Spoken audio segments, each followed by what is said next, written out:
Before we get started, a big thank you to my supporters over on Patreon and my subscribers on Twitch. A big shout out to my legendary supporters, Mike Kira, Obi-Wan Kanzi, and Stephen P. Thank you guys so much. If you would like to support the channel, please head over to patreon.com/managerequests, where you could become a Patreon member, or go over to my Twitch channel, twitch.tv/managerequests, and drop a Prime sub or a regular sub over there too. Thank you so much for all the support. I really appreciate it, and onwards with today's episode.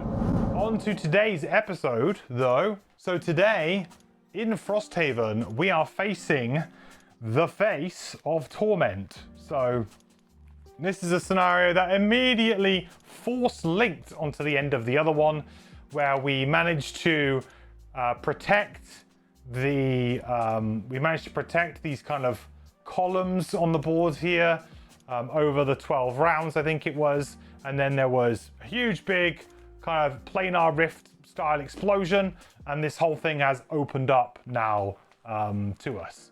So this is the end of our retirement chain for our Meteor, I believe. So this is it. When we do this, this is the last one in the chain. We will, if we're successful, then we will be retiring in the next stream with our Meteor and with our Hive, because we've also timed that up in a pretty nice way.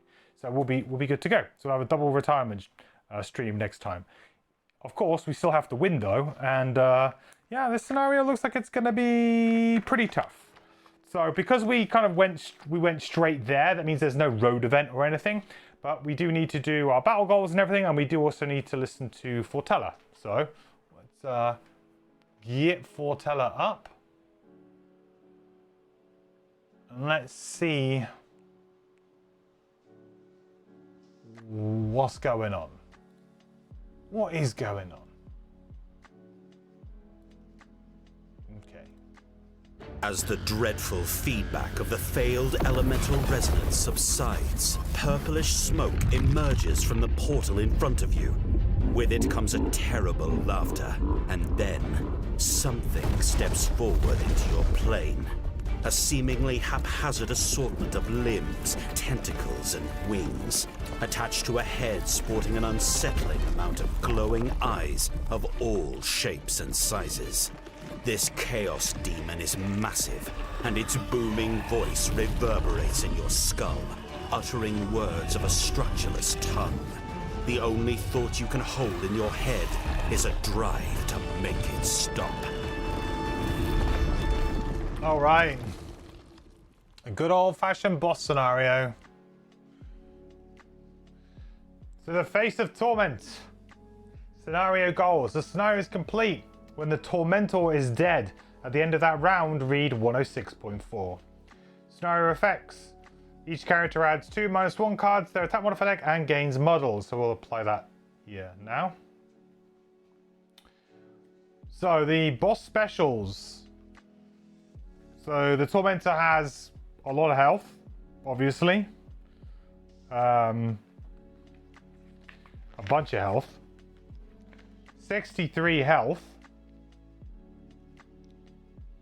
Has flying and is immune to wound and stun.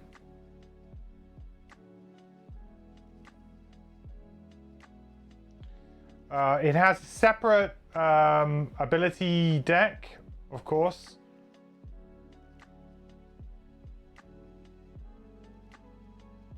Oh wow, it performs 2 abilities each turn. It performs both an ability as the Chaos Demon and as the Tormentor. So it's gonna, Jesus, it's gonna perform a lot of actions. It gets 2 turns each round. That's crazy.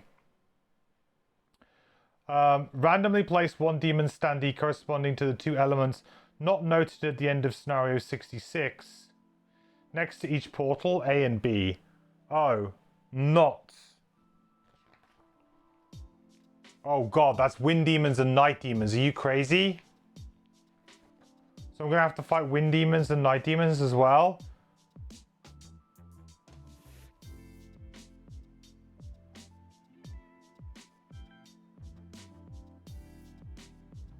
Okay.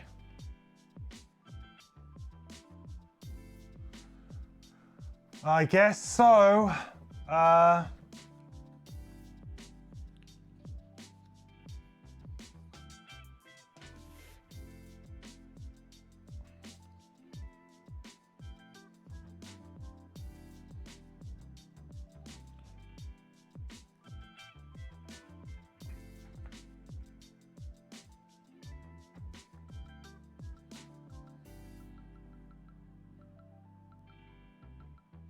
Just do it like this. That makes it a little bit easier to see.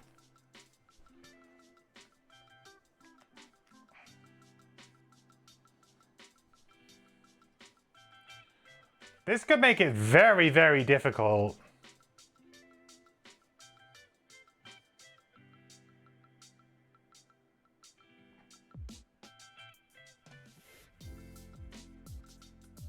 Hey Dan, am I doing retirements today or separate stream? It'll be a separate stream on Wednesday because I want to also review the drill character.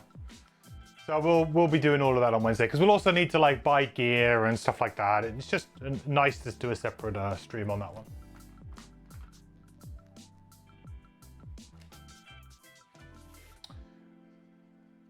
Okay, well, I think like the objective is pretty clear here.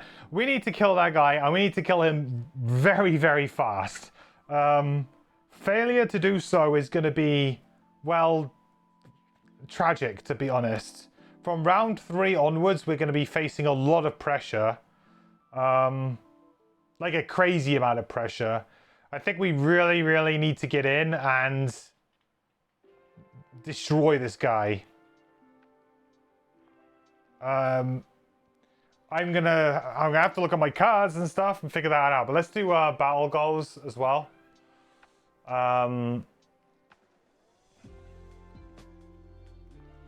Astral Fist, Drill, Snowflake, plus the other starters. Astral?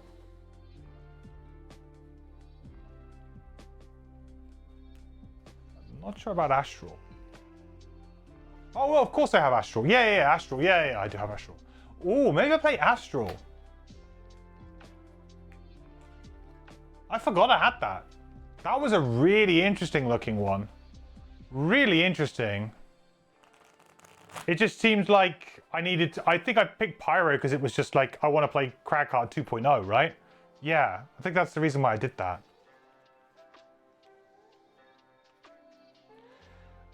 Right.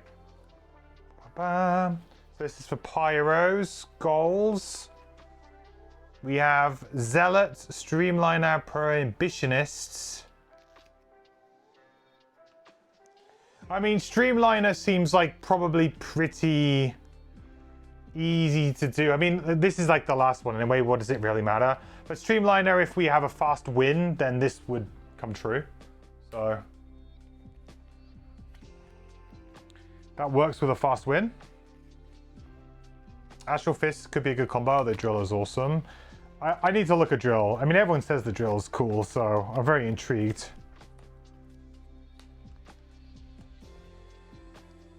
Optimist, Rambler, and Miser. Never exit a room with loot tokens in it. Well, we will never ever be leaving a room.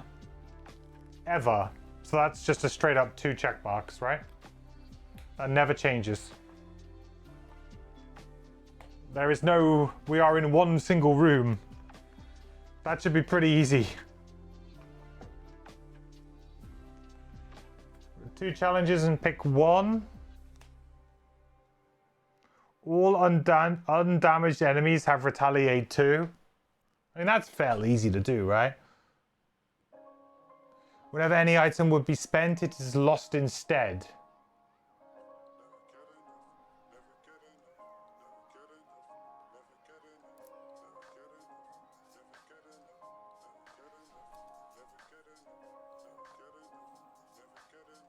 It's an interesting one because if you think about it, am I going to be short resting at any point? Like, sorry, long resting. Am I going to be long resting at any point? It's probably unlikely. I mean...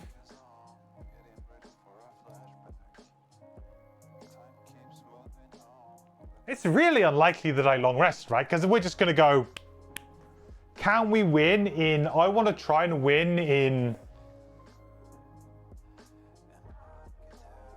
Probably like 6 to 8 turns, realistically. 6 to 8 turns means that we only have to deal with maybe 3 additional enemies. I mean, ideally even less than that, but remember that we win when the Tormentor is dead. So, and that's it, like nothing more. So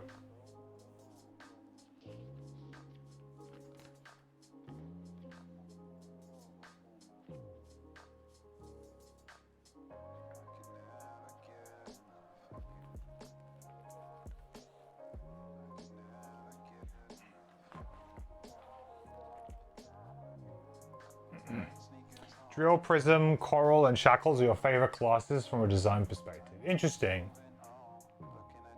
Coral, I'll be like, Coral. Have I played Coral? No, because I have Kelp. No, I don't think I've played Coral. Astral, I thought it's been great. I've really enjoyed playing. Not Astral. Prism. Ugh. God, so many things that sound similar. Prism has been really fun. Really fun. My favorite class so far, though, to be honest, has probably been Trap. I mean, I do really like Pyro, though. But the thing with Pyro is I feel very much like I am playing Crackheart 2.0. Like, I'm kind of playing a very familiar feeling class. Like, it's different, but it's familiar. And I enjoy it, but I felt like Trap was just kind of crazy. And there was some like really funny combos you could do there. And once I started doing that doubling traps, double trap, double a trap to double it again, and then double it again, and then we were throwing like a 40 damage trap at an enemy's face. That, like, in a boss scenario, that was just, I was like, I'm living the dream. What more could you want to do?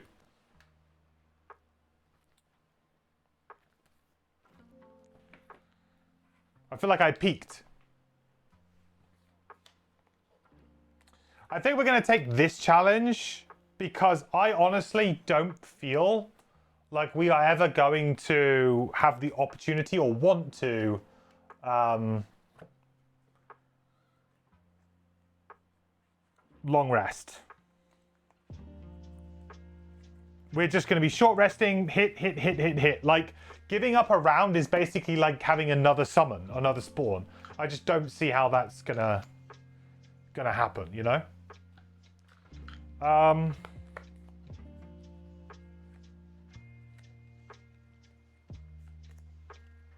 Now, in terms of items and things, let's kind of think about this. Now, if we're going to go for that, then maybe I change my sturdy boots to my burst boots. Makes more sense. Gives me +4, means I can immediately get in, which is kind of like what I want to do. I also feel like getting poison up on them nice and quickly could be a good idea. The Plague Flask could be interesting.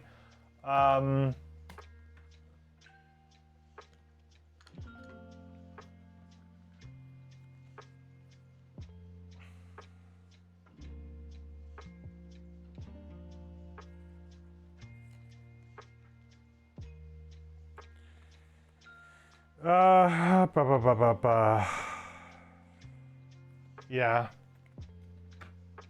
Plague Flask could be really interesting as a small item here.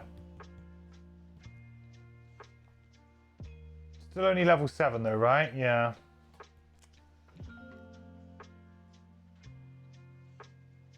Precision Potion is just good. Major Power Potion is really good. Major Frenzy Potion is also really good.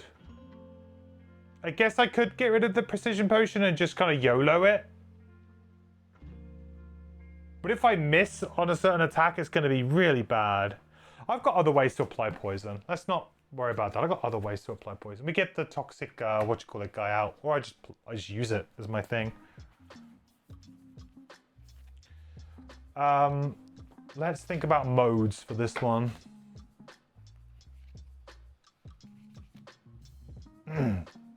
Play chat right now when your campaigns are loving it, but the design wasn't a whoa moment. Yeah, that's true. It's not, you're playing kind of like you're playing a sub-theme of Gloomhaven done well, right? Like, it's kind of like everyone wanted there to be a trap class in Gloomhaven and just no one really had it. I guess the closest you could come was like Scoundrel doing Spring the Trap and throwing a trap at somebody. Like, that was kind of like, yeah, okay. So it's interesting that we actually have a class that's specifically kind of dedicated to it. Yeah, you're right. There's nothing like super crazy, but I kind of like that though. Like, I said the same thing about Crimson Scales. The thing that I think Crimson Scales did really, really well is it actually took a couple of elements that were maybe a little bit weak or underdeveloped in Gloomhaven and just built characters around them and made them much stronger. A good example of this is the Hierophant. Hierophant, I can never say it very well. To me, that fixed Saw. That is a class that fixed Saw's medpack problem. Like, yep, fixed it. There you go. Like, just a really good idea for a class. Just, yeah, that system was really cool, just didn't quite work. So let's just change some things about it and change it that way. You've got the Artificer, like, hey, we want there to be summons, but there's got to be a cool way that these summons need to like come about. So that's when the scrap system came out. That seemed really cool to me, like, great idea. You've got the chain guy, right? It just subtly, that kind of helped bring traps back into it a little bit more. The chain guard. That character was basically like traps plus like push and pull with like its new mechanic, which was like I can't remember what they called it, spin or something. I can't remember, but essentially like that kind of worked around with that. I thought that was clever. That a lot of them were just like, yeah, we're just going to build upon something that kind of worked, but we're going to make it like better and just develop that one thing. Like, there's a really good idea there, it just needs to come to the forefront a bit more. So it's going to be really interesting to see, you know, with those mechanics kind of come out a little bit more in Gloomhaven 2.0, the second edition, because that's going to have, you know, some of those fixes inbuilt to those characters for sure. Is there any card changes that I need to make? I'm thinking possibly.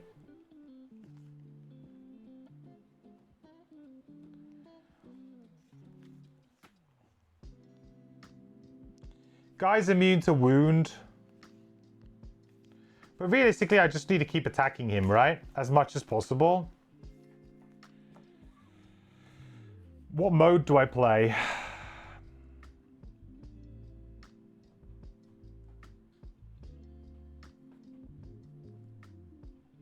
Could do the push.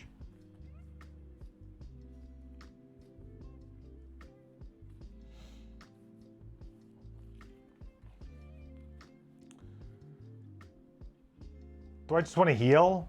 Just keeps me alive? Or do I want to start with the toxin distributor just to get poison going? Because then we just go up and we just start hitting. We just start wailing. Yeah, I think we just start with this and we just like wail, really. And I think everything else is pretty good. I got like move 4 in here or something, right? Yeah, I do. I mean, I'll gain immobilize, but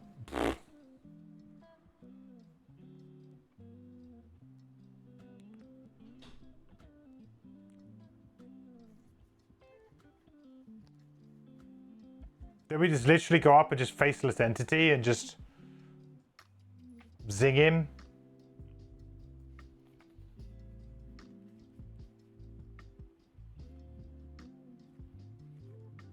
Or I launch pod on the first turn, something in.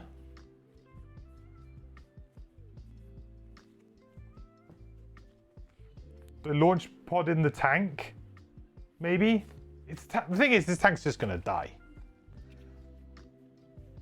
First turn dead.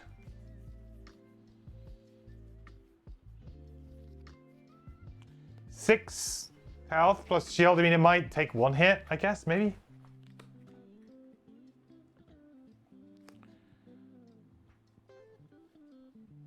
Okay. I don't think I need to make too many changes. Maybe I bring in the tank. 1, 2, 3, 4, 5, 6, 7, 8, 9, 10, 11.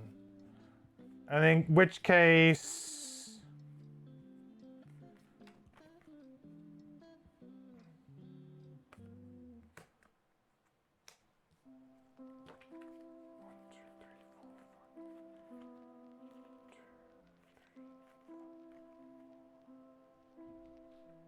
Get rid of hijack, because everything else is pretty good. Or do I get rid of rapid fire? Because I don't really care about the +1 target.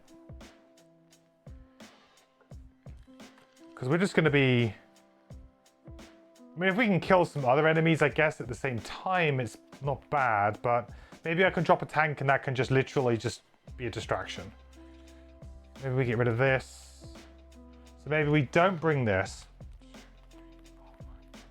8, 9, 10, 11. That's 11 cards, right? That's the number, I think. Yeah, 11. Don't bring this.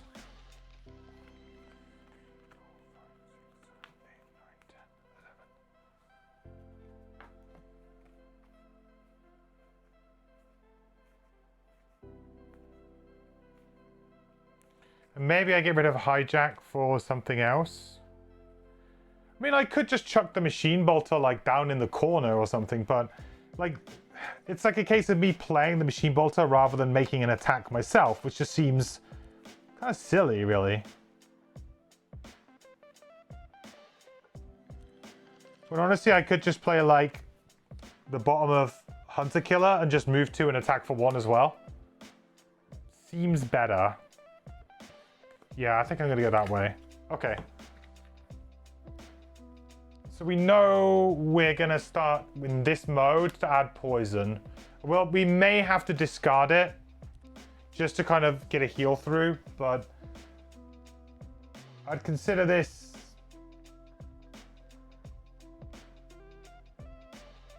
potentially fine.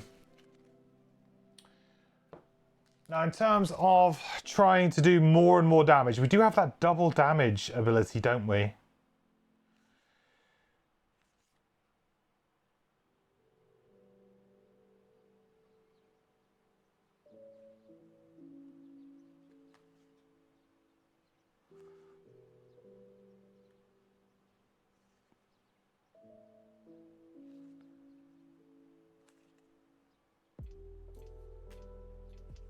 So like melted armor, for example, could be kind of okay. It's an attack 4. Does the guy have shield at all? No, I think that they can draw like heals and stuff, right?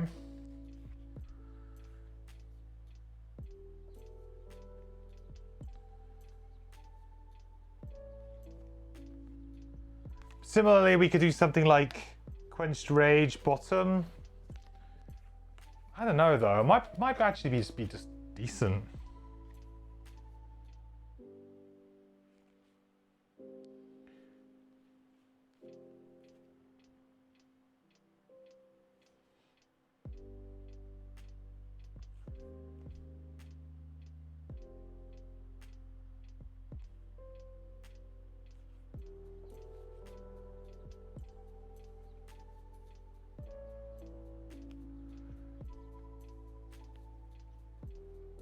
He's got flying, so I guess I can't really do the hazardous terrain stuff on him. Like, I can't push him, so that means inherently push becomes much weaker. Yeah. Because the flying is just not going to do anything.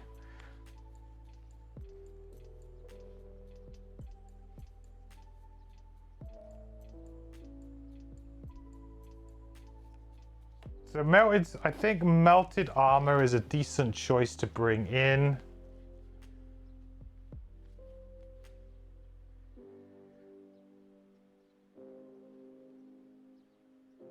You could also just say eruption is just straight up going to do 4 damage, like on the first turn of the game.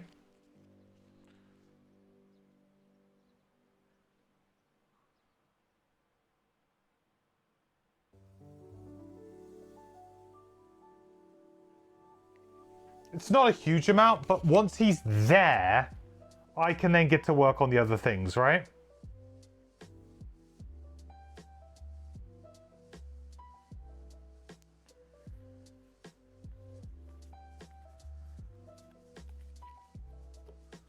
Because then we can just start comboing melted armor.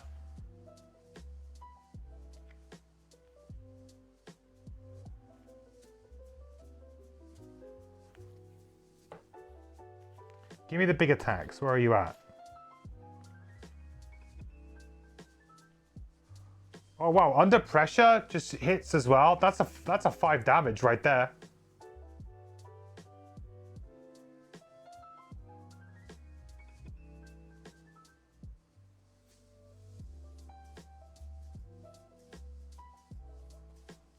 That's 5 damage.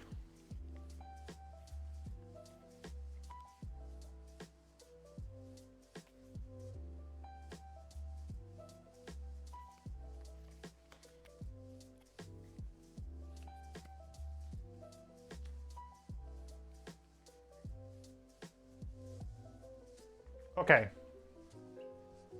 Hey, Brian. Thank you so much. No, you the man. How's it going, man? 1, 2, 3, 4, 5, 6, 7, 8, 9, 10. Right, we have to get rid of something. I think, honestly, I'd probably get rid of, like, Lava Bomb, because it just doesn't do much. It's like an attack 2. It's like, great. The only thing it does is kind of get more hazardous terrain, but I'm going to burn cards like crazy anyway. So I think Lava Bomb can go. It's also just a forgettable initiative. It doesn't do anything. So we'll get rid of that. And I think we'll add Liquid Stone in instead of that, which is an attack 3. 28 initiative, push 2. You know, the push doesn't do anything, but it's an attack 3. So that's going away. I want to find spots for these 2 cards as well. Ideally, some late cards would be great here. What's the big move one? I don't think I need that, right? I think I've already got rid of that. Okay, that's fine.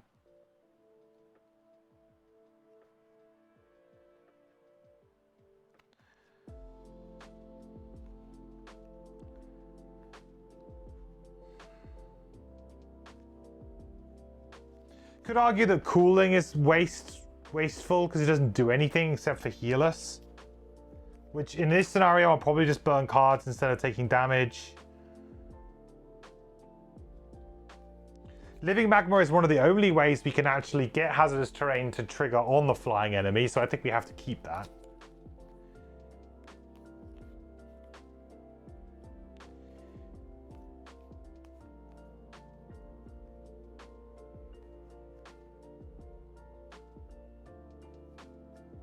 I think, honestly, I'll probably get rid of Heatwave. Bring in... It is very early initiative, though. 5, 1, 2, 3, 4. Am I really going to need to move as much as 5? I don't think so.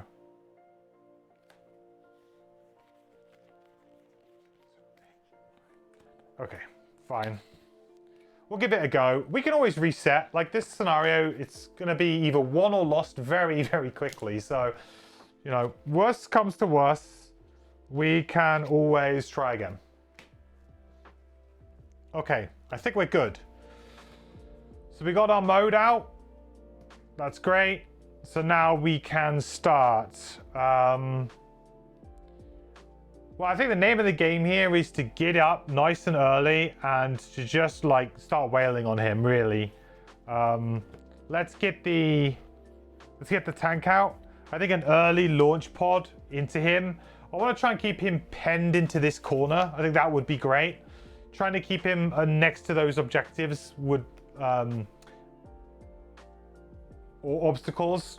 I guess they're just obstacles. Keeping him next to these obstacles would obviously help for my my pyro. So I just need to kind of get pretty close here, I think. So just something like Code Geminate could do it. So if we go 28, I don't love this initiative because it's obviously opening us up quite a lot. I just feeling like if I had Immobilize, that would be insane against this guy. Immobilize would be incredible.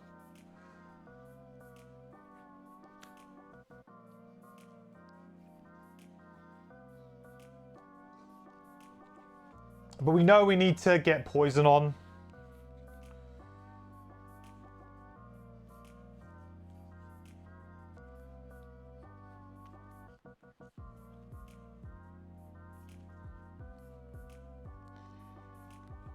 I think we just go for Eruption to get some tiles down.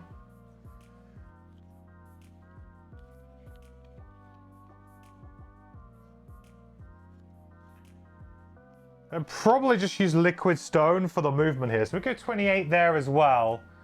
So it's going to be a 28-28 with actually technically the Pyro going first, but you know, we know what Chaos Demons are like.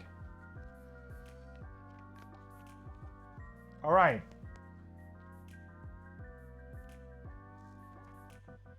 So first up, it's going to be Pyro, actually.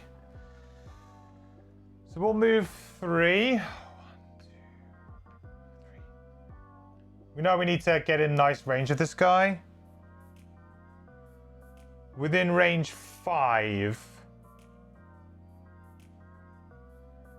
I think maybe just closing up over there would be good. Create 1 hazardous terrain tile in all occupied featureless hexes adjacent to the obstacle. So that would just be basically this one here.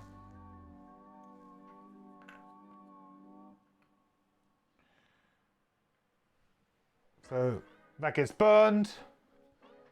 That earns us 2 XP. And does 4 damage to our friend. And we create fire and earth. And that's burned. That's gone.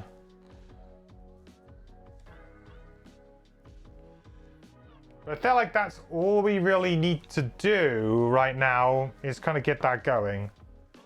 The Pyro is gone. Oops. So now Hive's going to go. So we're going to go for a move 4.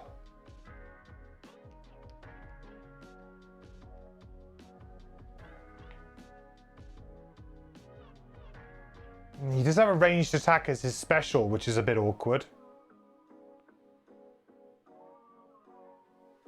But I could move him back onto it, couldn't I? Oh no, because it's got to be adjacent, right? Yeah. Unfortunately, it's got to be adjacent. Okay.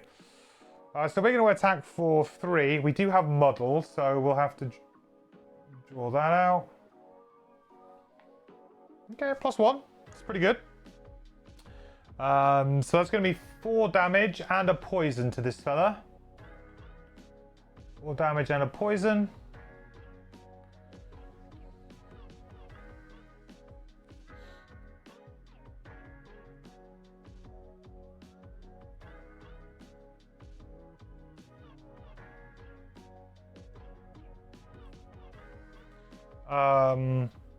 Is there anything more I want to do? I don't think so from that perspective. So now we just launch something.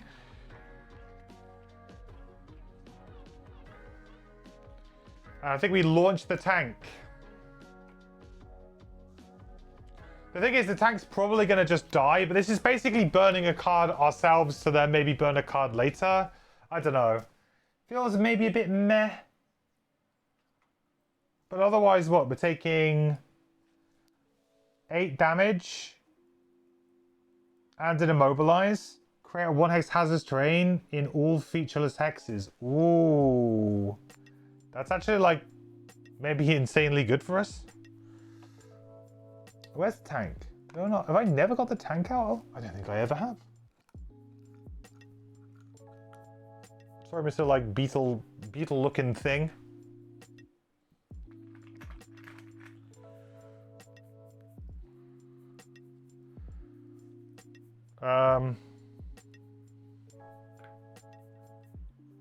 Sure.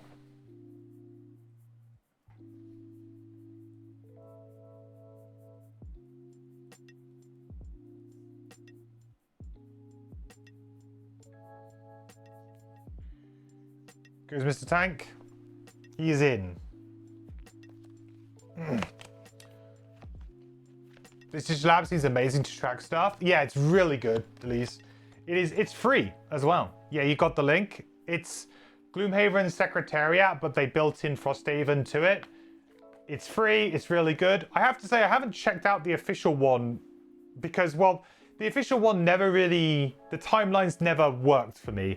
Because when I started my campaign, the official one lacked a lot of features that this had. So I was kind of like, So I started on this. And now, because I'm started on this, it would take me a fair bit of work to transfer over, so I just haven't bothered. So if you're looking for like an app, like a free app, I could very much recommend Gloomhaven Secretariat. It's been wonderful, but for all I know, the official app might have actually surpassed it now in terms of functionality and stuff. But for me, it's been working great, and I've got no reason to change. Okay, so that's all good. We are good. We've done this. We've done this. So now normal chaos. So normal chaos demons. So this guy's going to go first. So he's going to attack. 0 damage plus the shield 1. So it's going to be 3 damage to the tank. I mean, it's kind of doing its job, right? It's going to create all of the elements. Boop, boop, boop. This guy's going to move 4. Also, sorry, he has muddle too. Although he's probably dead, but he has muddle. Okay. Then the Tormentor gets his own go as well, so he gets to go on both. So he's going to do a ranged 4 attack. Now he's going to want to step off.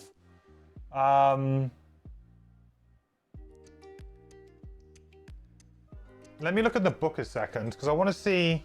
Are those they're just obstacles, right? Because I'm just wondering if he would step back. Because that could be helpful for me if he steps back. Because he would still be next to like walls and obstacles, right? For the purposes of me getting some extra damage. Where's the rule book? I'm pretty sure those are just straight obstacles. So therefore, he can fly over them. I'm pretty sure they are.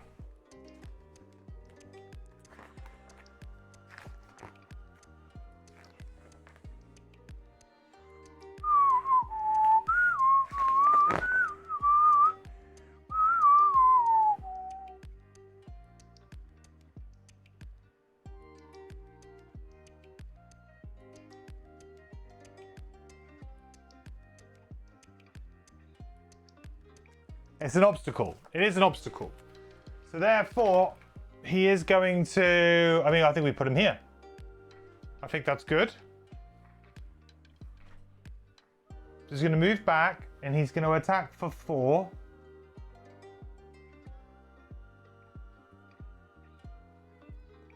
That is unfortunately going to kill him. But that would consume the earth, I guess. And then he's going to create a 1-hex hazardous terrain in that hex. We'll use like a different type of fire,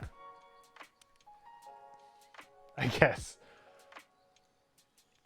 Still hazardous terrain, but yeah. So unfortunately our tank is dead. I mean, it did its job, right? It ate 2 attacks. Stopped us from getting muddled too. I think that's fairly important. So on to the next round. So now we got a few things we can play with.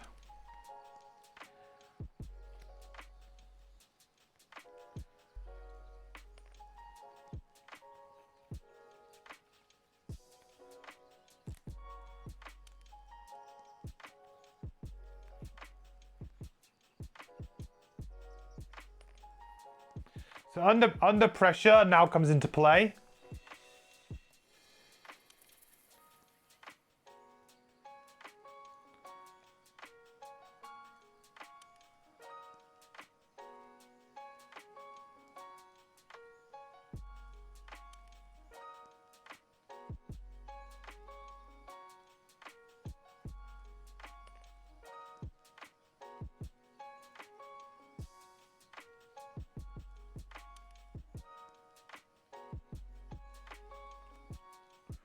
We could attack for 5 on him. Do need to get up nice and close though.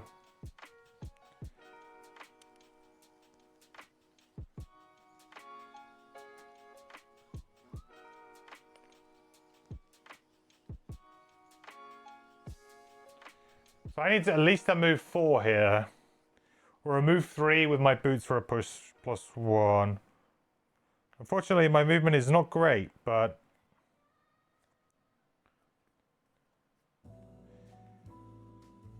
guessing I can just use return to the source. I mean, we want to go early anyway, so that kind of works out.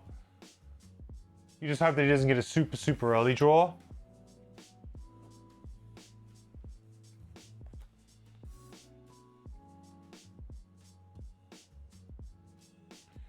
Right, so now we've got rid of that model. It's like we're in.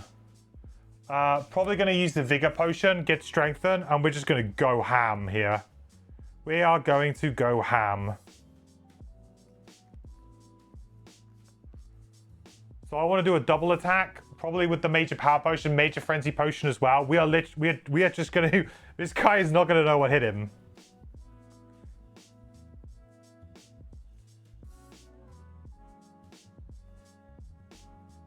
It's going to be like, what?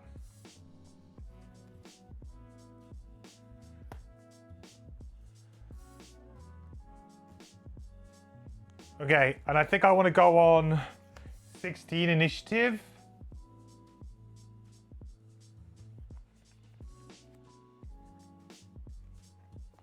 Oh boy. Oh boy, oh boy, oh boy. Right, here we go, chat. This is going to be pretty nuts. So let's go. First off, we're going to go for our good friend Pyro. So the first thing we're going to do is we're going to pop Vigor Potion. So this says, during your turn, perform Strengthen, target adjacent, 2 adjacent allies and self. So we're going to give ourselves Strengthen.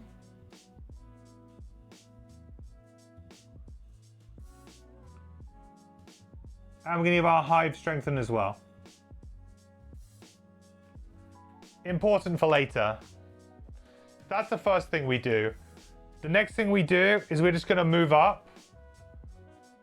1, 2, 3, 4. We'd get a heal if we needed it, but we don't need a heal, so that's fine. Then we're going to use Under Pressure, which is going to be an attack 3 with an additional +2 and gain 1 XP if the target is adjacent to at least 2 hexes with obstacles, objectives, or walls. So that works well for us. We're going to get an extra XP. And we are going to hit him for a strengthened attack 5, and he's got poison.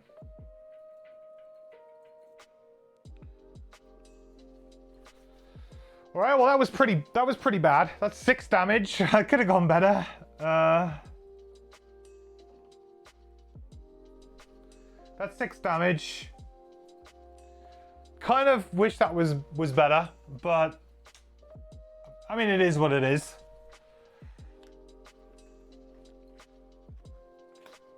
I mean, with 6, could have been 7, you know. Good try though. And we'll have Strengthen for the next round as well. Hive. Now this is the one for Hive. So we're going to use High Impact Projectiles as just a move 2, but we're actually going to use our Burst Boots here to make it a move 6, but we do gain Immobilize. So yeah, I think we'll just go to there.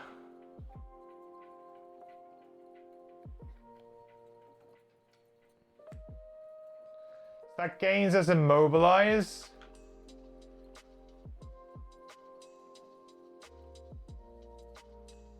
But we're in a good position. Right. Now here's where the fun begins.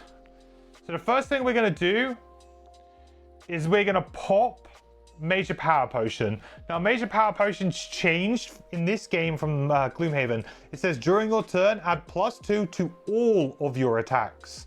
That's right. +2 to all of your attacks for this round. So we're going to get... So first off, we're going to do an attack 2 with the Power Potion to attack 4 with the poison 5 with Strengthen.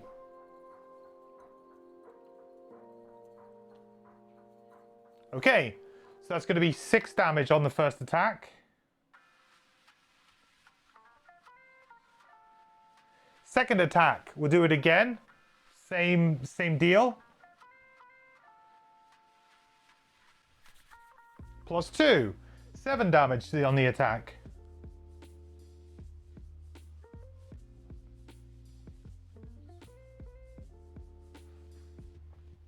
Lastly, we're going to pop the Major Frenzy Potion to do, during our turn, do an attack 4. So with the major power potion, that's going to be an attack 6 with strengthen.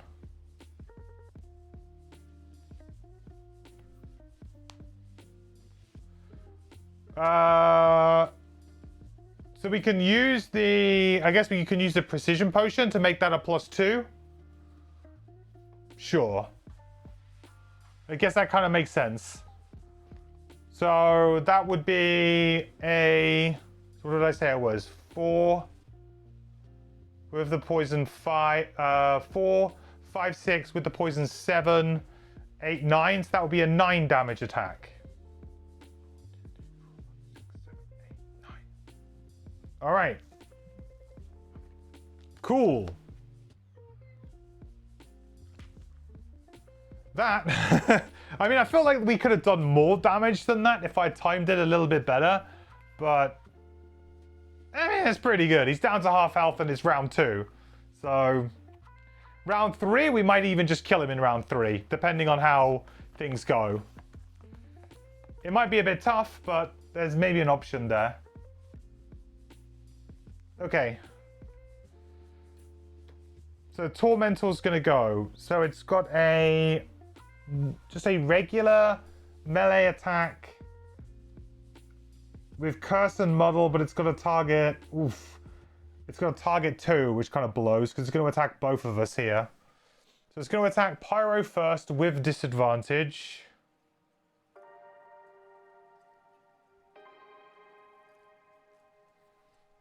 So it's going to do 3 damage, Muddle, and a Curse. Which could come back to bite us. And then without, no disadvantage or anything here.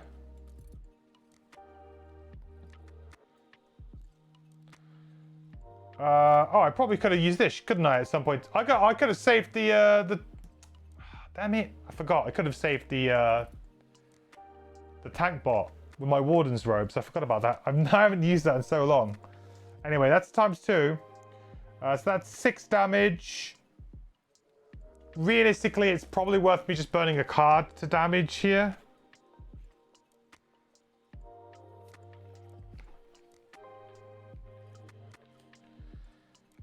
Because realistically, I can't heal.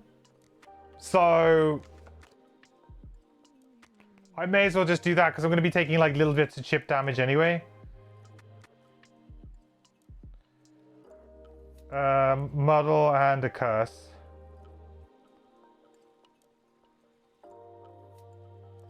Holy crap, they're baning? This is going to have to be like... Well, we're going to get baned on the Pyro with disadvantage.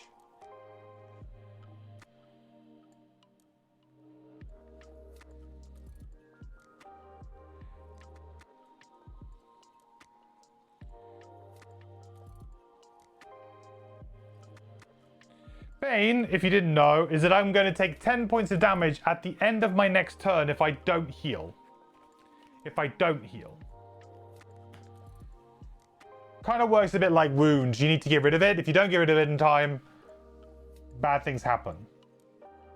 I was supposed to put some... I need to put one more hazardous terrain tile down, don't I, for the...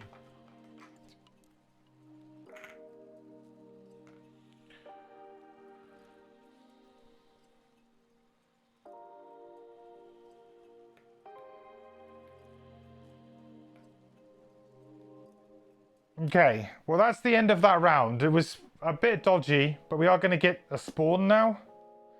Because this is in round 3. So we're going to get 1 Night Demon.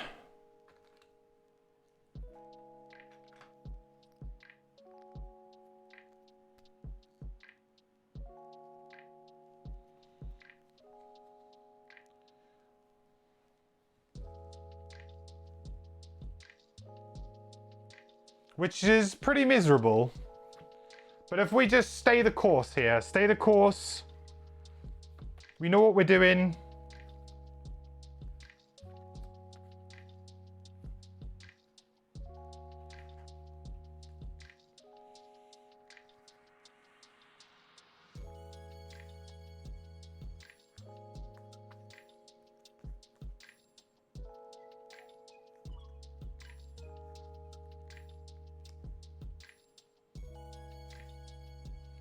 I think we're just going to go early on Pyro. We're just trying to get damage in there, aren't we, really? At this juncture, it's just get damage in.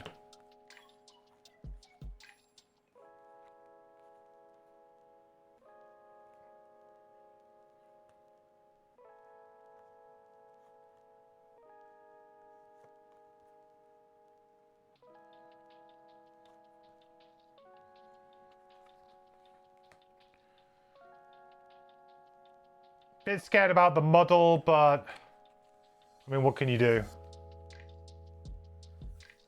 Oh, well, I mean, to be fair, we're getting good initiative draws here, which is really, really helpful. Getting to go first just to kind of see what things are doing, but you're ultimately... Well, I mean, ultimately, does it really matter? We're just trying to win before we lose, basically. Okay, so we're going to use the top of Deep Fury here.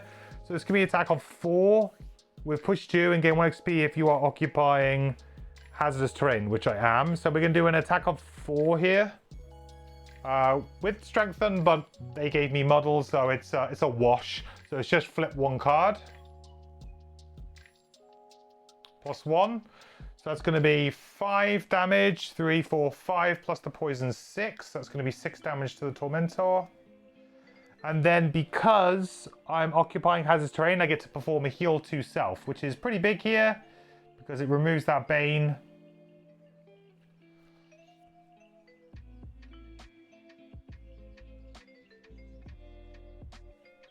Okay. Might consider using a major stamina potion here to get back. Oh, to be fair, it's probably just a case of like short resting. I might short rest at the end of the round. Because there's a lot of good attacks in here and good initiatives, so just kind of feels like it would make sense to do that. Did I give myself the... I don't think I gave myself the XP. Not that it matters, really. Trying to win before you lose, isn't that always the case? I guess it is always the case, but usually it's not quite as much of a race as this, right? Usually it's not quite as like, oh, we just need to go, guys, right? Okay, so on the Hive, we're going to do another double attack. I mean, we've got muddle anyway, so doing a ranged attack within melee is fine here because we're already muddled, so it doesn't matter. So we'll do the attack, I guess we'll do the attack 3 first. Why not?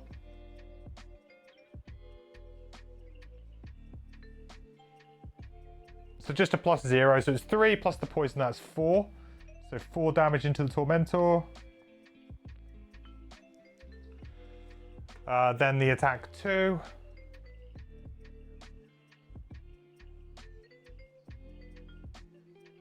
Okay, with the poison 3. So 3 more damage into him. So I'm 14, so it's like he's basically within range now, I would say. Might do a short rest at the end of the round just to get some cards back. I would love to get this.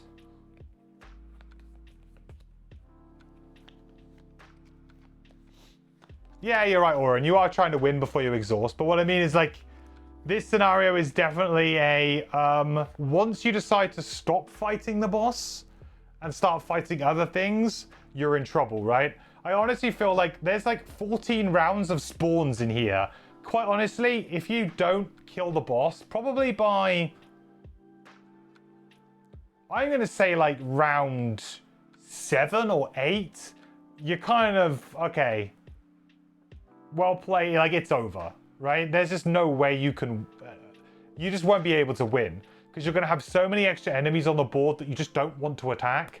I guess the difference here would be if you had some really, really good CC, possibly you could extend, but this scenario is definitely, right, all hands on deck, everyone throw damage at the boss. And in a way, that's kind of I guess not great design for certain characters, because certain characters would struggle with that because you're just not designed to do that. Like, imagine if you needed like a couple of rounds to really set up. Like, oh, I need a round to play a passive, I need a round to do this thing to burn this over, and it's like, okay, well, it's round 3 and you've not contributed, right? So I feel like it's like for me, I just swapped in all of my very aggressive, just go up and hit things for 3 or more damage. And hey, if you do that with strengthen and with some other items and abilities, you know, in front of you, it can work. Get it? You're just joking around, I know, dude. But it's a good point. It's a good point. It is always the case in Gloomhaven. You are right. It is always the case in Gloomhaven that you are fighting the clock. It's just that the clock in this one is way shorter than it usually is, right?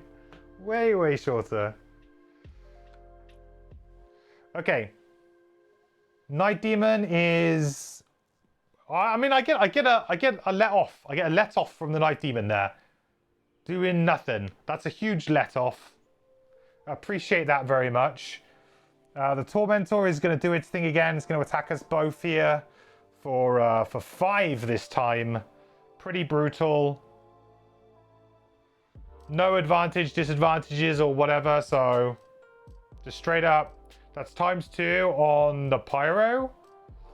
And then it would be +0, right? Because Pyro's first. Yeah, so ×2 on the Pyro. So that's a burn.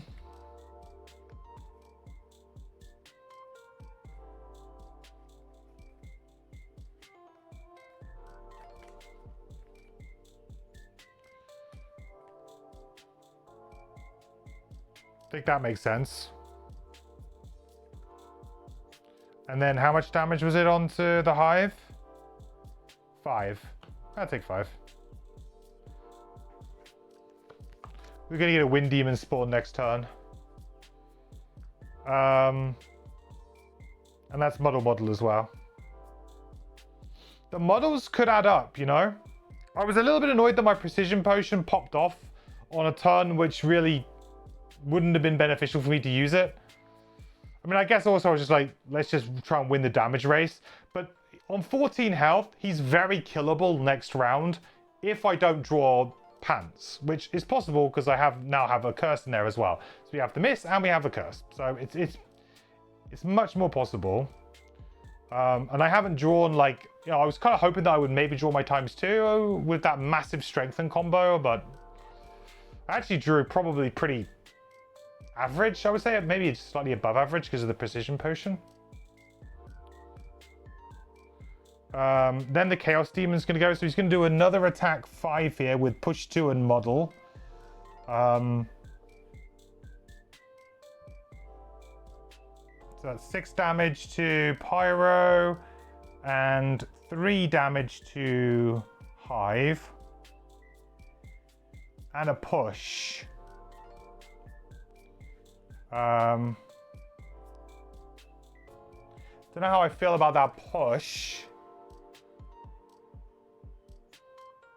Oh, hang on. No, it didn't. Sorry, it only pushed Pyro.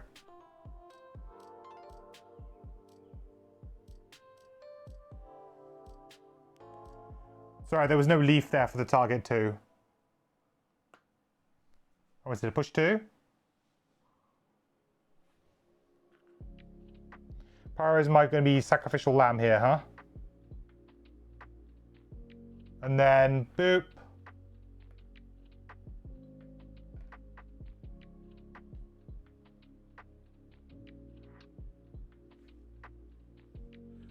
So then it will be 3 damage to the Pyro, right? Hang on, what happened there? 6 damage to Pyro, now another 3 damage. Sure. Quite dead yet. Push 2.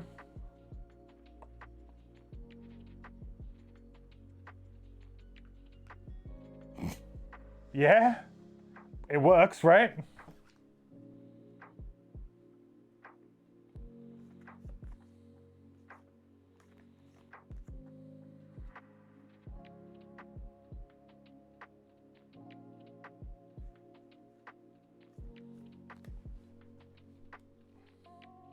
I mean,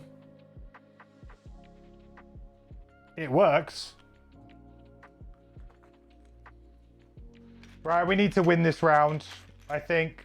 Or we may be able to do one more round, but it's not looking great.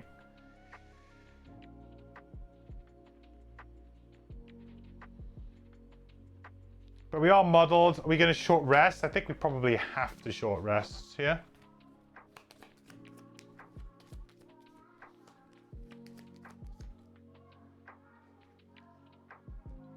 Yeah, I don't love my 2 cards on my Hive that I have on my hand. I have okay cards actually on my Pyro. Just need a full grip, right? Potentially we're going to be burning like 1 or 2 cards to damage. Mortar shells.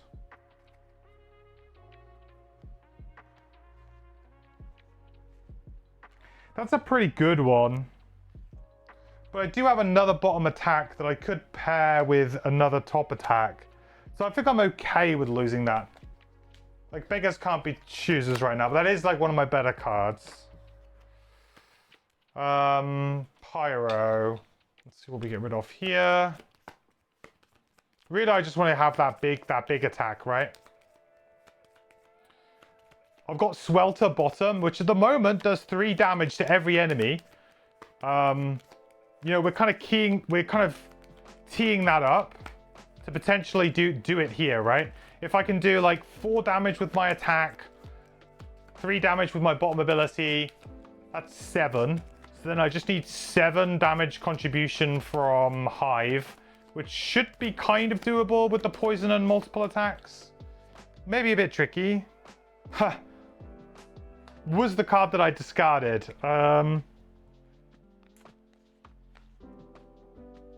Yeah, I think I take a damage and change. I mean, 5 and 4 is whatever, right?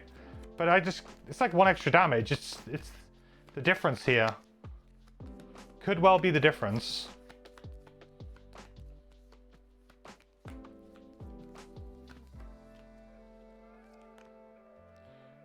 Heat wave. It's okay. Okay. So I mean, we have to play under pressure. We just know we do. The question is, though, that I don't have very good initiative on anything else, really. So maybe we wait on the Swelter. How much health do the Wind Demons have? 7. Okay. It wouldn't kill a Wind Demon, basically.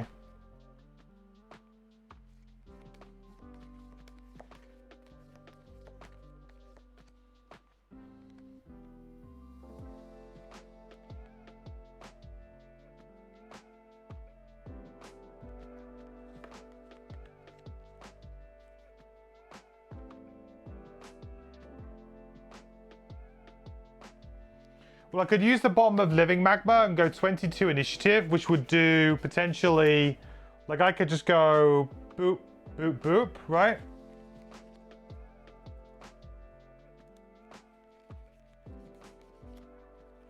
And that would be an additional 3 damage. So that would be 3, 4, 5, 6, 7. That would be technically 8 damage.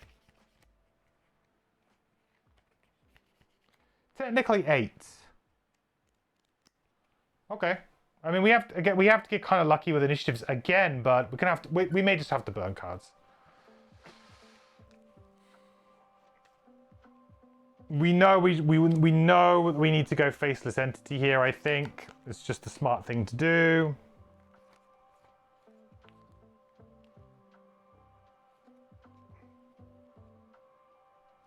And potentially we use the Jackal Mech.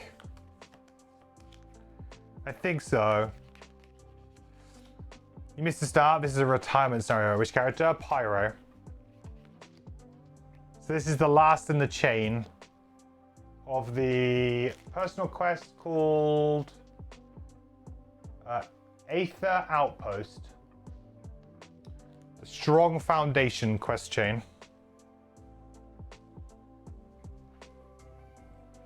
Yeah, that's it.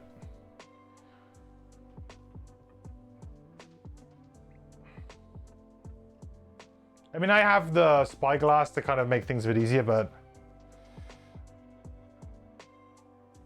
Ugh.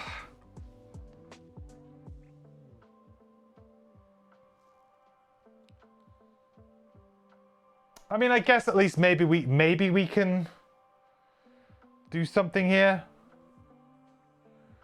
Right. So we're going to be attacking for 2 with model. No whammies, please. Okay, -1, so that's 1, but with the poison, that's technically 2. So that's 2. Again. It's going to be another 2. 4 damage so far. Then we're doing an attack 1 with disadvantage. I could move here to try and create another hazardous terrain for Swelter. If I move here, then potentially he's going to make a hazardous terrain again. And then that would be... Oh, that's icy terrain. Oh, maybe I misread that, did I? Wait, what?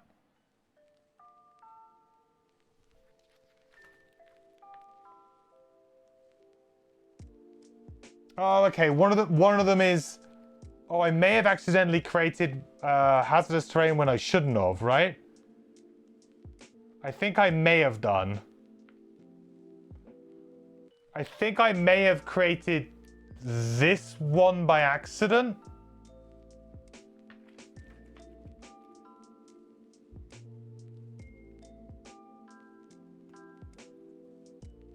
I think this should be icy. I should change that because that could make the difference. I don't even know what the icy terrain's supposed to look like. What is it supposed to look like? I very rarely use it. Some of these, right? Let's use this. Maybe that is what it is. Time to backtrack everything and see if it changed stuff. I think it hasn't changed anything apart from the fact that maybe my Swelter won't be quite as good if I do go for that play. I think that's the only tangible difference, right? Turn this camera a little bit. There you go. That's better. I knocked it.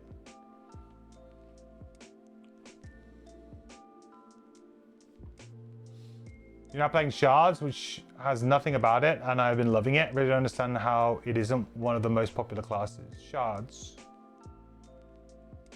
Have I unlocked Shards? Don't think so.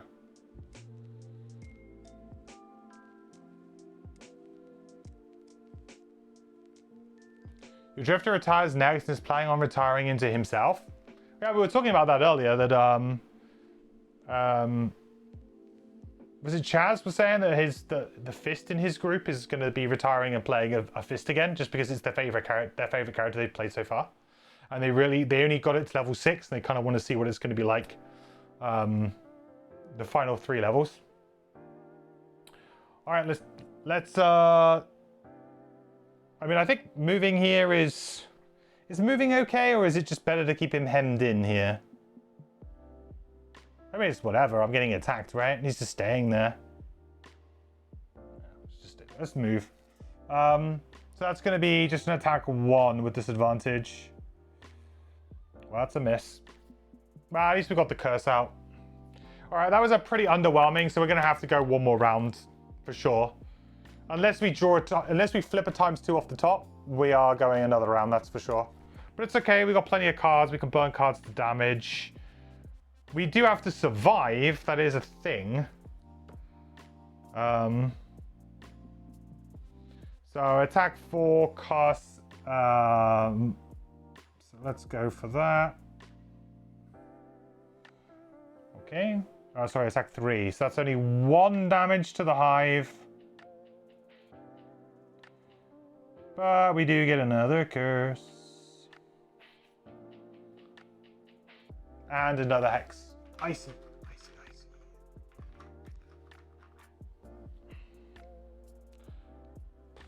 I'm using a completely different colored terrain now, I think. We know what it is. I don't think it's going to bear that much onto this, really. Oh, hang on. If I do that, then I can't move the terrain. Actually, yeah, I don't. I stay there. Because I need to move the hazardous terrain tile.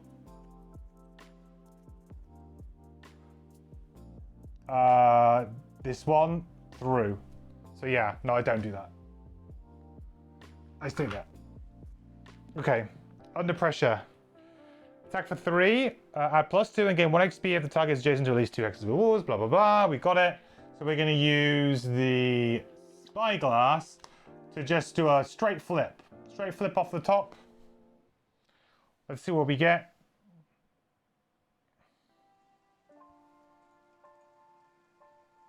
So rolling.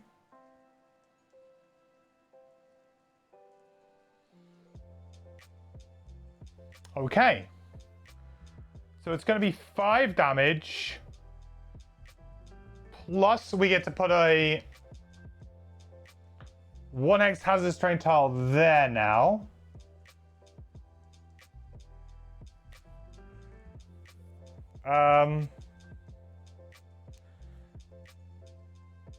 Do I want to deny that? Because then I can't, I could reject doing that. So how much damage was it? It was 5, right? So that's going to give 5.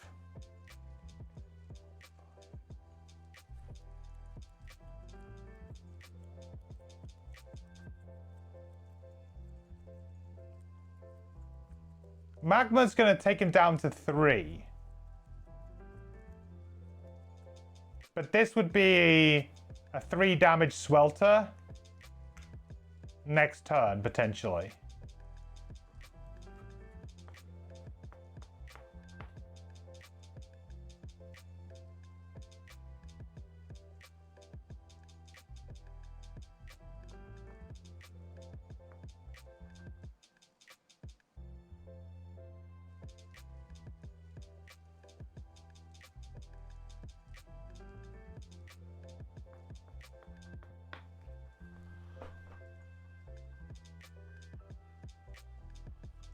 It's like do 3 damage now versus do an additional 1 damage later. I mean, that's not even close, right?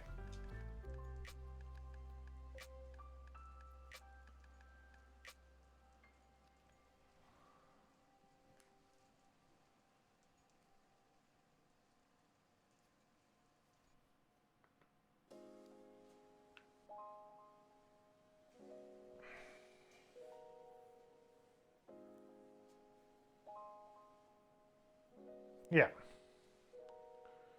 Did the poison apply? 3, 4, 5. I think so. Oh, sorry. 1 more damage, right? For the poison. Thank you.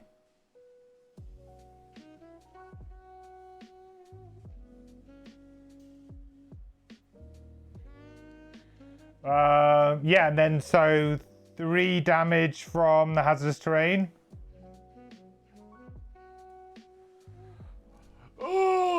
Why? Why have you forsaken me? I mean, I guess in a way this is fine because now I can go get the chest. That's fine, right?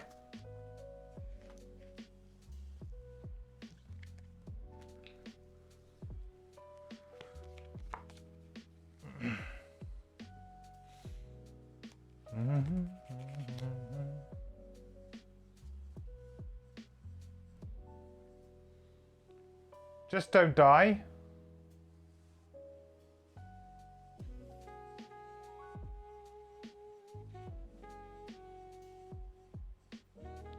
Okay, hive.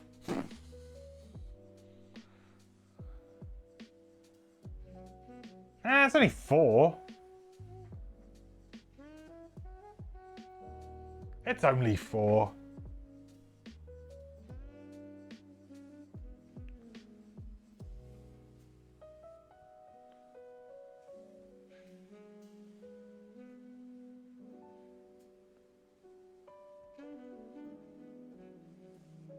Pyro hanging on.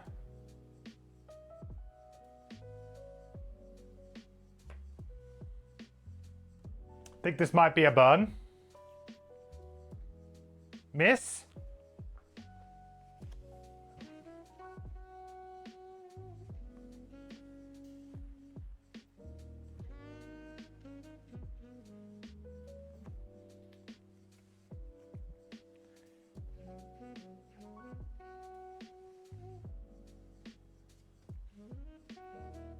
How do I not have any elements up? That's mental.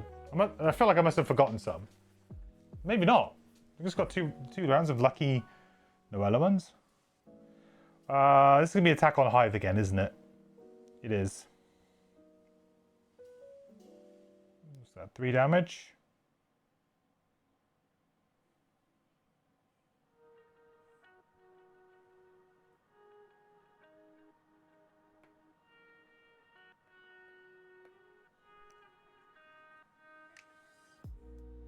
Poor old Hive. +1. Well, that will be a burn.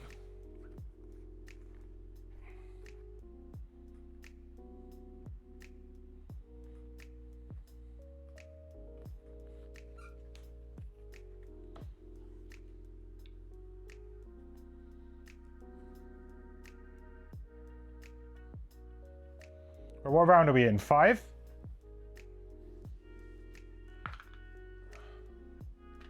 New Chaos Demon enters the fray. Now I just need to I need to kill him and I need to get that chest. That's literally it. I mean, I don't really care about the other bits of loot. Really.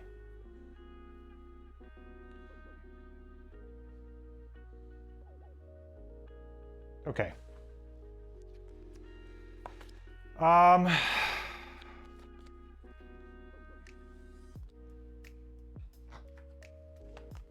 mean, do we just short rests? Swelter is like a guaranteed 2 damage here. Like, this guy's dead, right? He's just dead. It's then just about, okay, what do we do to survive? I just need to go early enough that I can actually do it.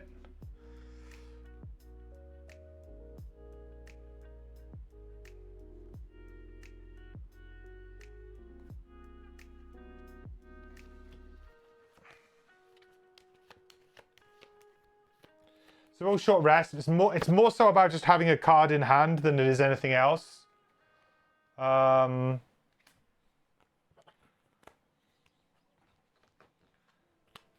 I guess it's 2 cards in my discard to burn. It's the same deal. More options. Or not. Really, we should be okay here. We kill that. And then we maybe have to burn... Ooh, do I take a damage there? Probably do. Get rid of the other one. That was Faceless Entity. I think we want to keep the early initiatives, right? Early initiative. Get the chests. Job is a good one. So we're going to go as early as we possibly can. 2 stabs at it.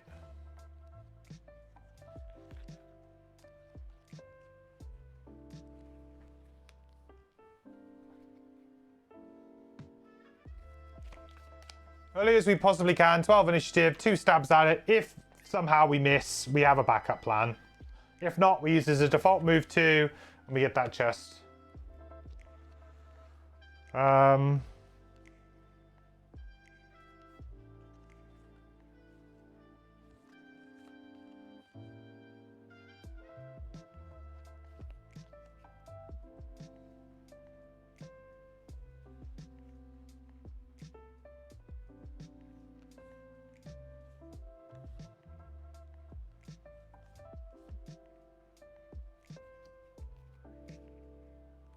Oh, I just realized I could use the bottom of Under Pressure just to get the kill anyway.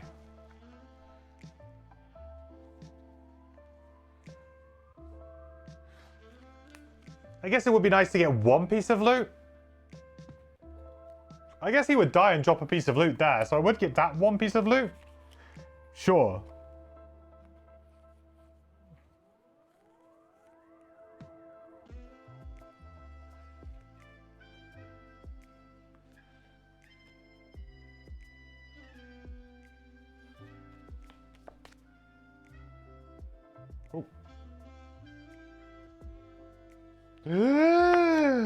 Ranged attack. That throws things. That's an interesting wrinkle, huh, bud? A ranged attack. They finally drew their initiative 1. So what's the Chaos Demon going to do? Well, he's trying to target Hive, so he is just going to go to here. So that's not a problem for me. And he's going to do an attack 3. Range 2 on Hive. +1, that's 4, so we burn a card. Then the other demon is going to have a go. Hang on, this guy's going to go first, right?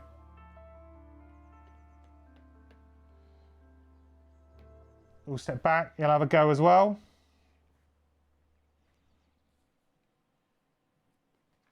Burn a card. 1 card in hand.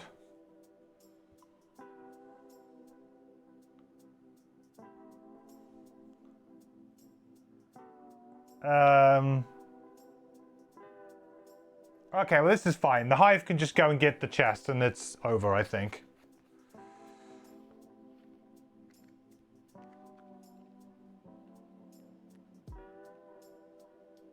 Yeah, I think I literally just go get the chest and don't do anything else. Oop. Chest number 59. But yeah, it's like I don't attack, but it's fine because we have the 1 damage that we need. We got 1 card in hand to discard, 2 in discard, so you know we should be fine. Plus we got a grip full of cards on the Pyro, so we're all good. We're all good. I mean, this is how close it came though. We had to push it, right? Any more rounds, we would have lost if we didn't win this round for sure. Which is what did I say? Round 7? I think if you don't win by the end of round 5. Maybe if you don't win by the end of round 5, you've lost. What was I looking at? The item. 59. What do we get? What do we get? Come on, something good. It's got to be something that carries over, right? Otherwise, what's the point? Gain Pain Simulacrum Blueprint. Number 81. Ooh. A blueprint, eh?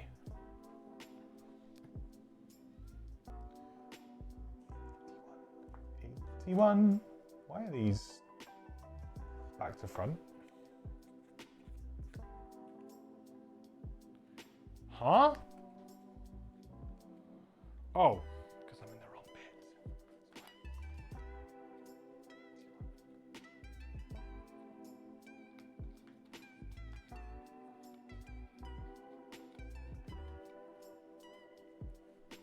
Whoa, it's a little doll. Little voodoo doll. Pain Simulacrum. It is a small item. When you suffer 5 or fewer damage from an attack, one enemy within range 2 also suffers the same amount of damage. 5 or fewer. Interesting that it caps.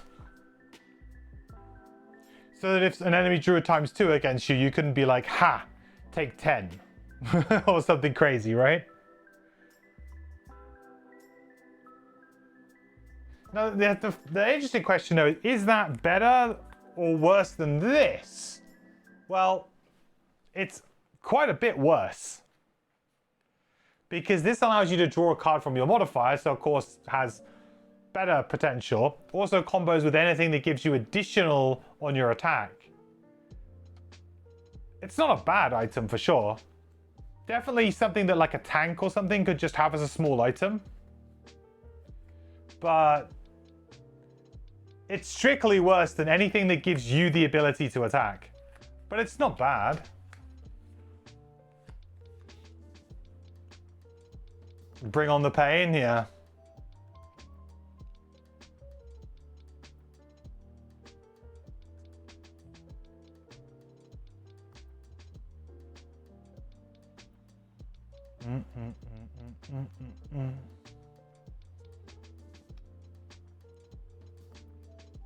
If one of our next characters is a tank, I would consider it. What's 97? I want to check to see what item you need to combo it with, because that's another kind of problem, right, with these ones. 97. Oh man, oh, I wish I had these turned up the right way. I don't. What is 97 then? I really need to put these into a book or something. It's crazy. I now have to search through the entire stack, and there is a lot of items in this game.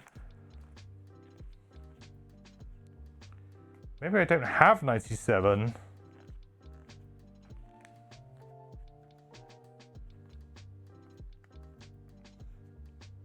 I kind of wish there was like a glossary.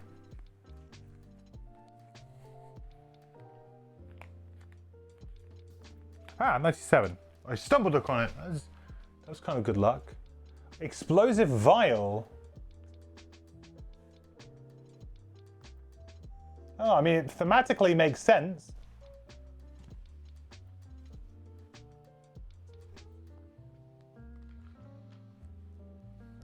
Thematically makes sense.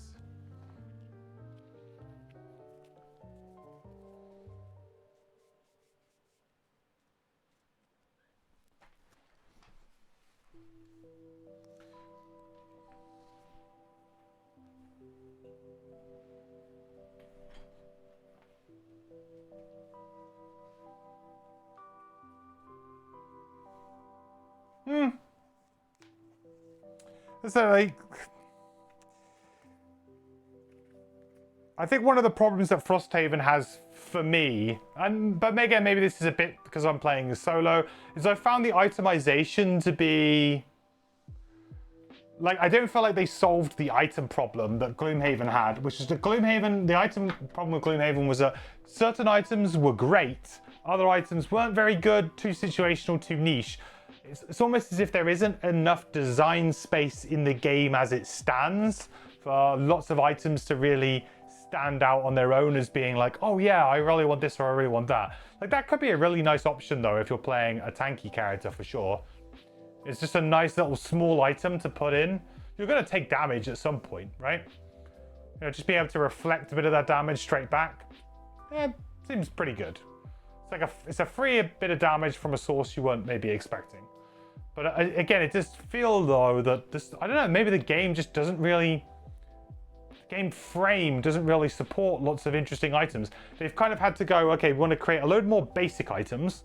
So they created a load of items that are basically strictly worse than what we had in original Gloomhaven, right? Because the original Gloomhaven ones, a lot of the like starting ones were too good. So they kind of created a whole layer underneath that of just cards that are worse than those cards.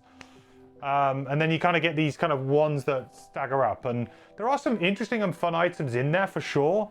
But, you know, I still feel like I don't feel the need or want to really, like, oh, it doesn't change my game that much. It's so incremental and such a small difference sometimes between the items. To me, it's kind of like, oh, yeah, I guess I could, but it's not like I'm struggling that I really need that item or something. I don't know. Just itemization has never been a really great thing. There are a lot of items that are built around one specific class that I haven't seen yet. Oh, interesting. Okay. Well, I mean, like, that's fair, I suppose. That's fair. But I do feel like the itemization in general has just been a bit... I mean, like I said, I don't know how they can improve it. I really have no notes on how they can improve it. Because I just feel like, you know, oh, a bow is going to be +1 range. And then maybe a better bow will be +2 range. Great. Where do they go from there? How do they make a bow that's better or different than that in some meaningful way, you know? Like, it's... Where do you go? There's only so much itemization they can do, and it's unlike something like, I don't know, a roguelike type game where your items change your build significantly. The characters are always going to be ability cards first, items as supplementary things to help you. They're always going to be that little bit extra on the top. But your core strengths are going to lie on your ability cards always. And I feel like perhaps also some of the more items that kind of were too crazy good had to get removed, which then meant that maybe items in general have just kind of been a bit... Yeah, how do you make one item that's really good for one class but not good for any other and not make it a solo item? It's kind of difficult. Anyway, that was a cool item. Pyro then. Off we go. So Pyro is going to do, and I think this is I don't think I've ever played the bottom of this card, but I'm going to play the bottom of Under Pressure. All adjacent enemies suffer 1 damage. Boom. Down you go. Drop of the loot. Then we'll do a loot 1. Yoink. I guess I'm just looking for materials. Materials would be fine. Plus 2 hides. That'll go straight into the communal supply. I mean, I could then attack the Night Demon, I guess, if I wanted to. I don't feel like there's much point. Sure, we'll attack the Night Demon. Oh, actually, no, I can pull, right? I'll attack the Chaos Demon. Why not? Oh, +1 and a wound. So we're going to do 4 damage to number 4.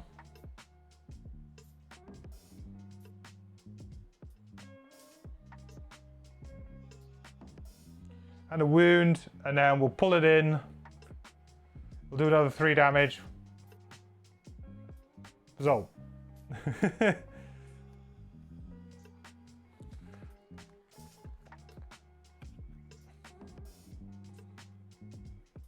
Right, Wind Demon attacks Hive.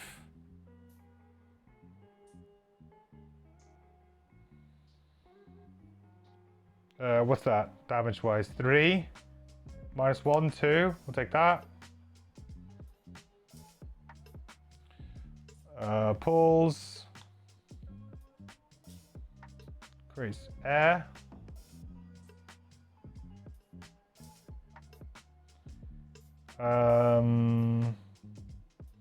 Attack 6. Let's do burn a card.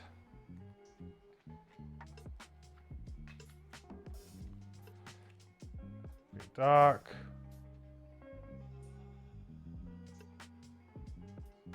And that's it. Winner! We did it. In 5 rounds, which was, I think, obviously 1 round longer than I was hoping for. I was hoping to do it in 4, but that pesky 1 health, it stuck around. But great success. GG's.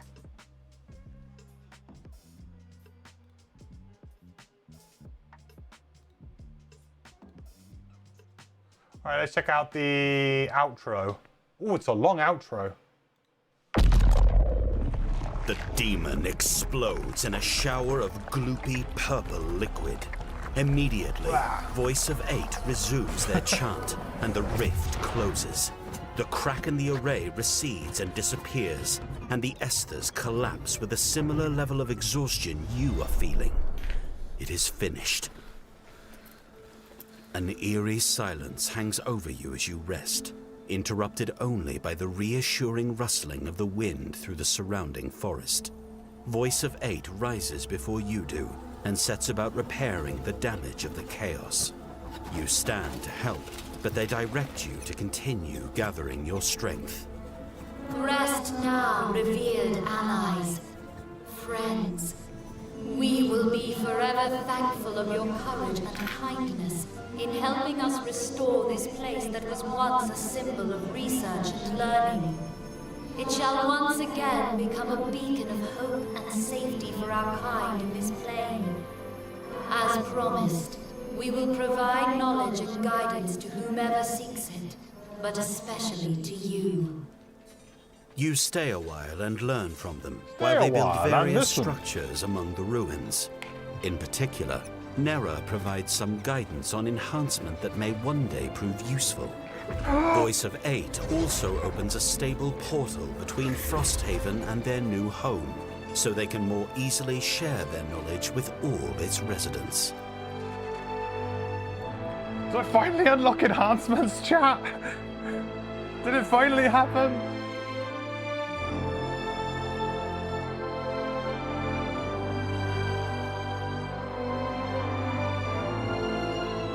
Oh, it's just nice music for another minute.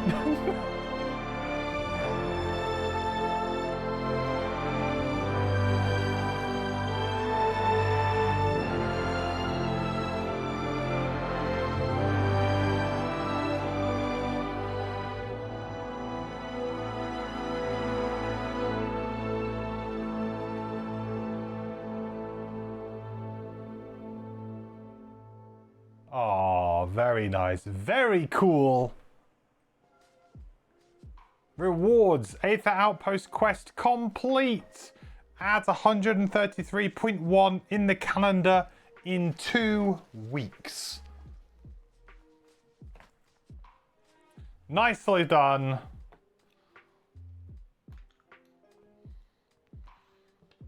I'd say that was a really fun quest chain though. Hard at times, very hard at times, but overall I think actually really good. Probably some of my favorite stuff that Marcel has done in terms of scenario design. His scenarios can sometimes be like really ridiculous, and I feel like the very first scenario in this chain was really ridiculous. Was that like core attunement? Was that the first one? Elemental cores, which was the second in the chain. A strong foundation was fine. Elemental cores was really, really hard. Long and tough. But then I would say, in general though, I would say I really liked the theming of the chain. I thought that was really cool. The story was great. And the scenarios were just that right level of like really challenging, except for maybe Elemental Cores, which was maybe a little bit too challenging, but possibly not. I mean, I didn't give it another go, but I just said, yeah, okay, let's move on because it's such a long scenario. But the way that like whatever you do in scenario 66 Elemental Cores affected, you know, 67 and 68 was cool. Like that one choice really affected how those were going to play out, which was really cool. Which means that a lot of people probably have a slightly different experience because of that, which is really great. Oh, great! That's your next step. Prepare yourself for a long and tricky one. If you have more people in your party, I feel like you'd probably be fine. Again, it's just one of those sort of preferences that I have with, you know, playing on my own, playing solo. I really enjoy scenarios like this because they're a little bit shorter.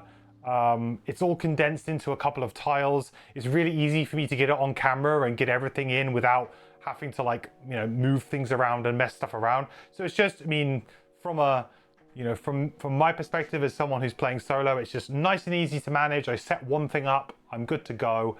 And then also from the cameras and everything, it's easier for me from a streamer perspective to also stream it. So it works really well for me in that point of view too.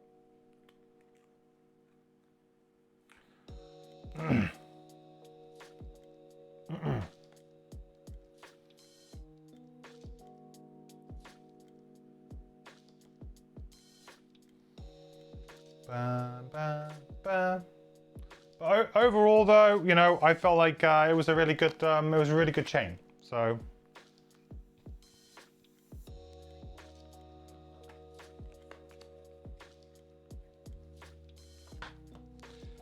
let's what we'll do today then is we will go back to Frosthaven. We will do the event. We will kind of get ourselves to the point of, okay, we're going to retire our characters, and then we will do the retirement actually on Wednesday. So we'll get ourselves to that point, and then we'll do the retirement stream on Wednesday, which will also involve dissecting and talking about the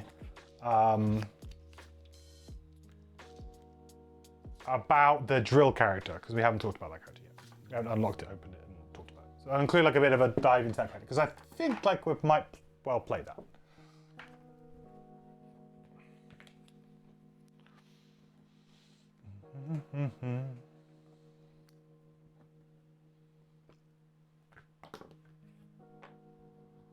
But it's fun to be back playing Frosthaven, and kind of getting new characters and everything is gonna reinvigorate things again, I think, which is great. Oh, in terms of challenge, we did the challenge, right? Which is great as well. That's not to be forgotten. Yes, we got the battle goals, I think, probably both of them. Yeah, I've got that. Actually, I may well have not got Streamliner in the end, because I did burn some cards, but it's a good job we didn't really counting them anyway. But we definitely did get the challenge done, which is great.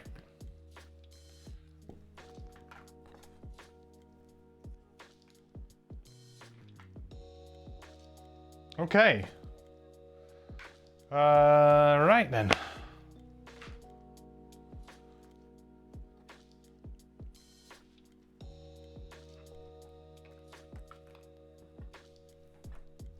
Let us get the ye olde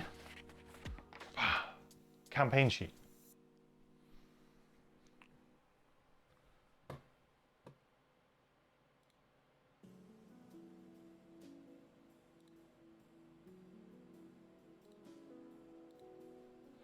So what did I need to do? I needed to add an event 133 in 2 weeks. So 1, 2.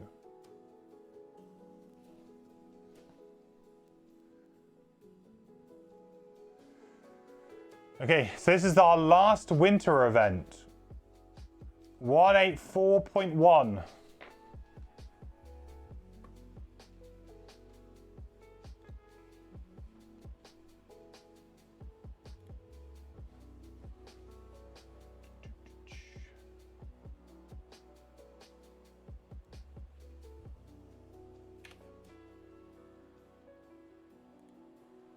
Okay, let's hear it. Whereas this was once a job for some quick gold, something has changed for your party over the last 3 years. Members have come and 3 years. Friends have found their dreams and retired from the hard life of a mercenary. Who among you remains? Are you even really the same mercenary group at all? Somehow, through all the adventures, the wins, the devastating losses, it feels like there's still some core that has remained constant. That core camaraderie doesn't just extend to your party, but flows to all the ragtag peoples of Frosthaven, toughing it out together. Perhaps it's stubbornness. Perhaps it's the drive toward what the next page in your story will bring, or the promise of just one more triumph. One thing is certain, though. You wouldn't have it any other way. Oof. We wouldn't have it any other way. What would be funny is if somebody actually kind of synced up their campaign sheet to their real life campaign. If you were playing, how many is it? 1, 2, 3, 4, 5, 6, 7, 8, 9, 10. So it's 20. So if you were to play 20 scenarios a year, well, technically maybe more than 20 if they're linked, right? So if you were to play, I mean, that's a pretty bad rate of play. That's like, that's like 1.25 per month or something. That's probably a pretty slow rate of playing. But you know, you could just have like Frosthaven, once a month Frosthaven. I get through it eventually. It took us 10 years. That's your group. Yeah. It took us 10 years to be Frosthaven. 184.1. Okay, so we're going to have some events. Add events, Winter Outpost, 48 and 56 to the Winter Outpost deck.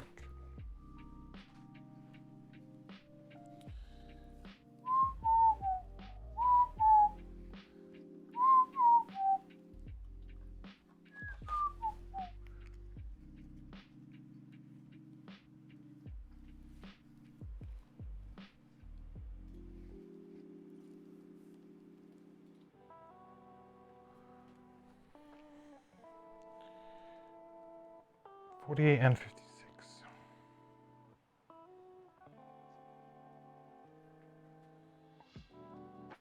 6.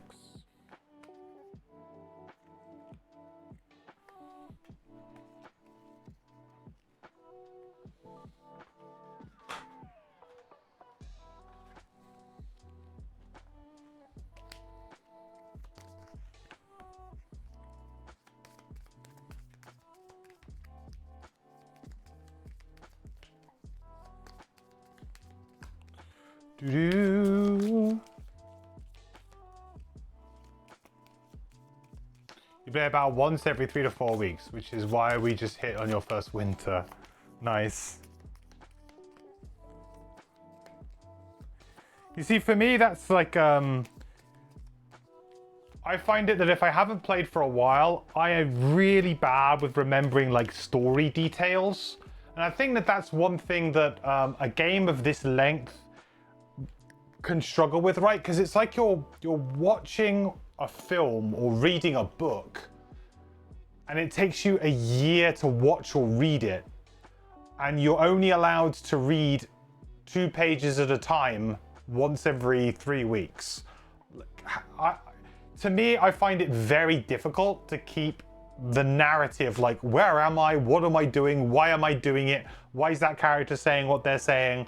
I feel like it's cleverly put together at times, but that's one of the weaknesses, is that, you know, this game just wants to be binged. It really wants to be binged if you want to kind of keep on top of things, because otherwise you just forget where you are with stuff, or you get paranoid that you've forgotten something, or what have you.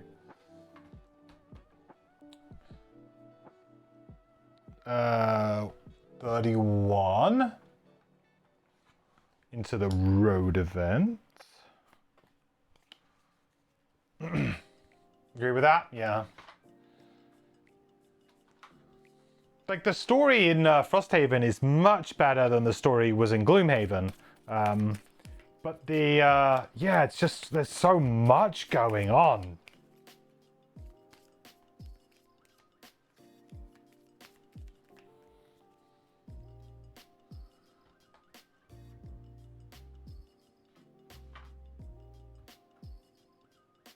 Realistically, they need to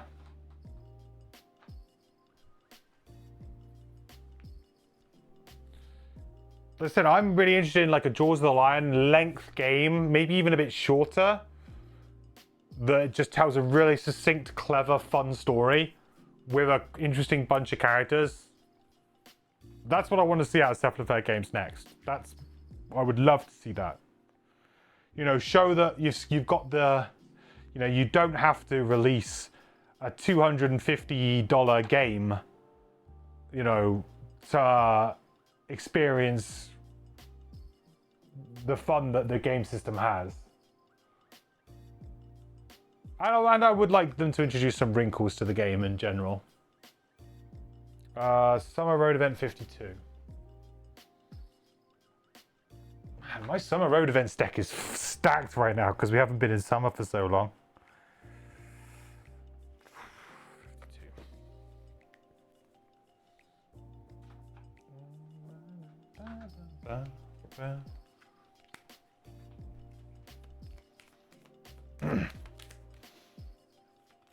It's what some of your other players can do because of other commitments. You'd rather play with others than try to manage solo. Absolutely. No, I completely agree with you there. 100%. The only reason why I play solo is like literally I just could not, like, I knew that I wanted to play through the game at a certain pace, and that pace nobody could have kind of kept up with from my original Gloomhaven group. You know, I knew I wanted to play minimum of twice a week. I feel like I would have been lucky to get once every couple of weeks with my regular group. And even then, that's probably a bit sketchy because one of them is playing through a Journey to Middle-earth campaign at the moment. And that's kind of like their one campaign sort of thing they've got going on. So, yeah, that would be tricky. So I just knew that's what I had to do. Gain 3 soldiers. Now, I think we're already max soldiers if I check my spreadsheet. I don't keep the soldiers on there. I keep it on this Excel that I have. And I think...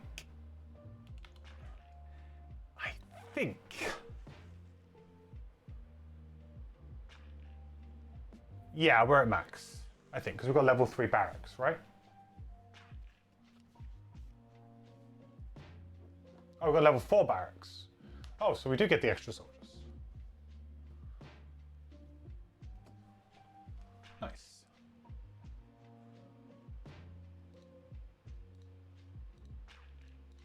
Cool. Oh, we're stocked. Ironic that they give you that at the end of winter. We did get this, which is another tick for the perk. We've just unlocked a perk, so don't need another one of those.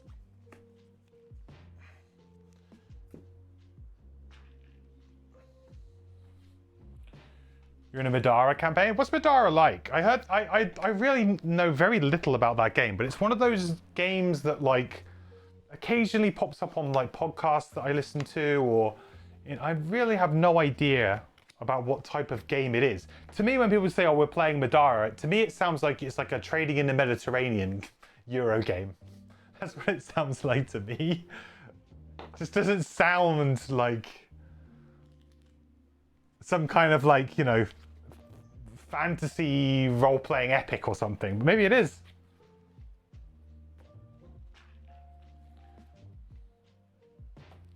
Right, we need to do a winter outpost. Our final winter outpost. We've got Lurker Claw there. It usually means it's an attack. Oh, I guess we got 3 soldiers for this attack, right? I guess that's a nice thing to have.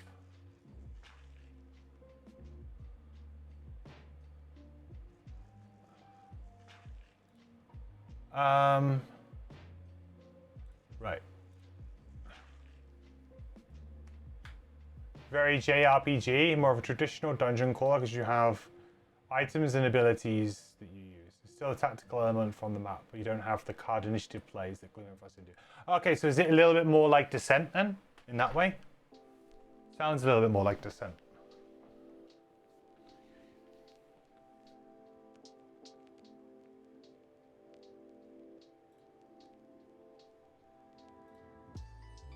Is it dice-based?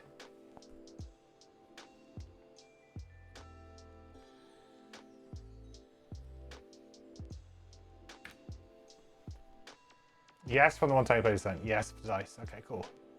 I'm not adverse to like dice games, you know, like that. I would absolutely still play them. Like, although I think I prefer the kind of more deterministic style for Gloomhaven because it's you know, the scenario design is puzzly by nature.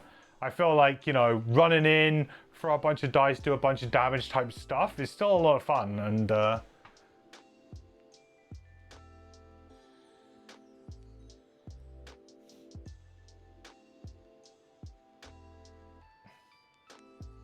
that's cool. Dice improve. I should check it out. I was looking at that, and what was the other one we were looking at the other day that everyone was recommending to me? Shoot. We were talking about it a few weeks ago. I think I might have put it on my Boardgame Geek wish list. Let me see if I can find it. There was another game like that. Ooh. If, by the way, for people who do Boardgame Geek, if you do the Secret Santa, the registration's opened today, I think. I registered today, at least. I got the email today, I don't know if it's been open a long time. I swear I put it on my wish list.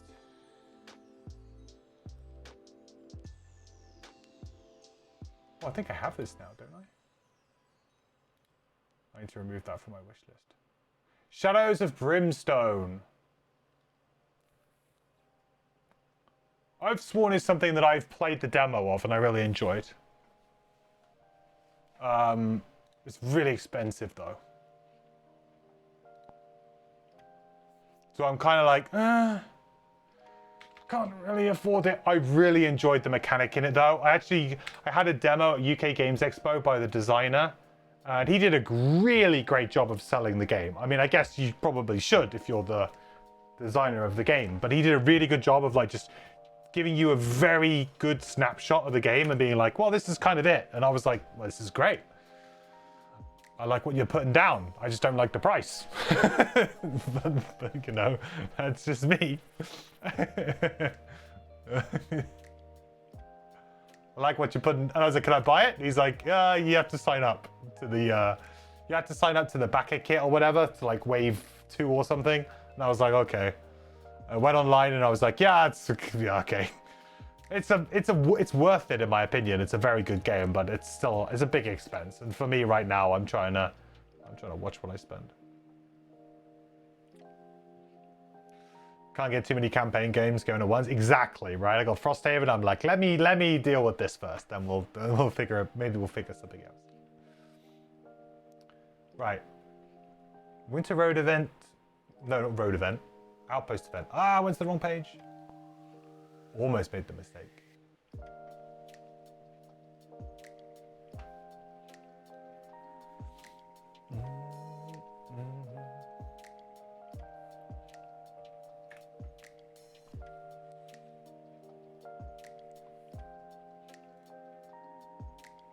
Here we go. So tired. It feels like hours since the Lurker Raiders broke through the harbor gate, and you'd been in the guard towers repelling them for hours before that. The fight has been brutal and relentless. Every time you cut a Lurker down, it seems 2 more take its place. The screams of civilians and animals echo around you as yet another monster bears down on you. As you throw its lifeless carapace to the ground, you see a group of guards rallying in the courtyard, steeling themselves to fight their way through to barricade the broken gates. You've been in enough battles to know a final desperate charge when you see one. You're heading over to join them when you hear a series of cries from the nearby longhouse.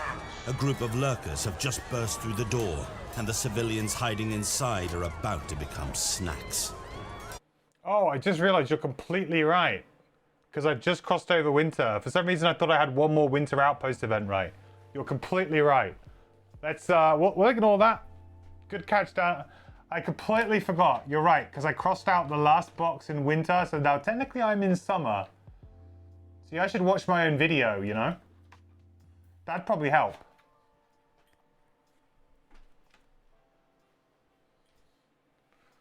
Uh, 53.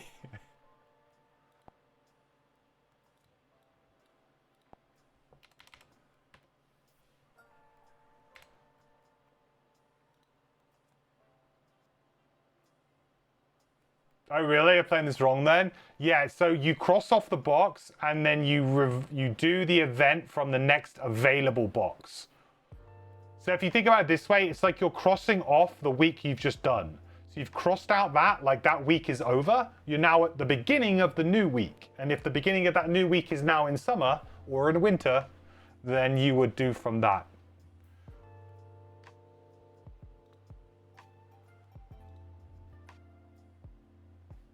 Cross out a winter box, use those. Yeah, exactly. That's such a really easy mistake to make. But no, it's you're basically crossing it off, and it's like, okay, only missed it once. Yeah, I mean, it's not going to make a huge difference. I wouldn't worry about it too much. But for future, now you know. But yeah, it's a good catch because I think I even went in my video about the outpost phase. I think I explicitly went over it, like to make sure that that was something that I mentioned in the video. And I still managed to get it wrong, so, you know.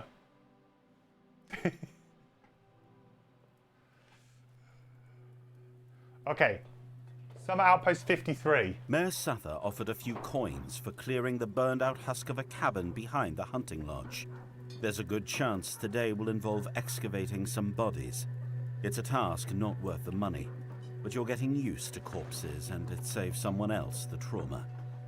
The building itself is on the verge of collapse, which makes for slow progress. But your search for remains is interrupted when a portal opens up in the side wall. What? Out steps the thunderous footsteps of a full-sized winged demon, complete with 4 hooves and a terrifying trident. You draw your weapons for the fight. Oh, you eager rabbits. I'm not here for you. The demon doesn't bother looking at you, instead surveying the room. I'm a demon prince, and I'm here to kill the leader of this. He trails off, looking out the window with disdain. Is this even a city? Flip over this card. I flipped it over, Fortella. What do you want me to do?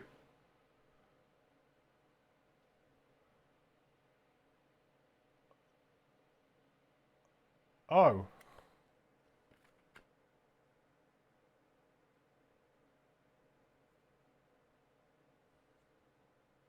There should be more.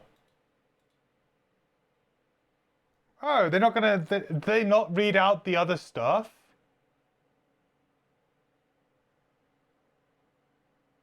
Alright, so there's if you flip over the card, there's a whole other bit of text here.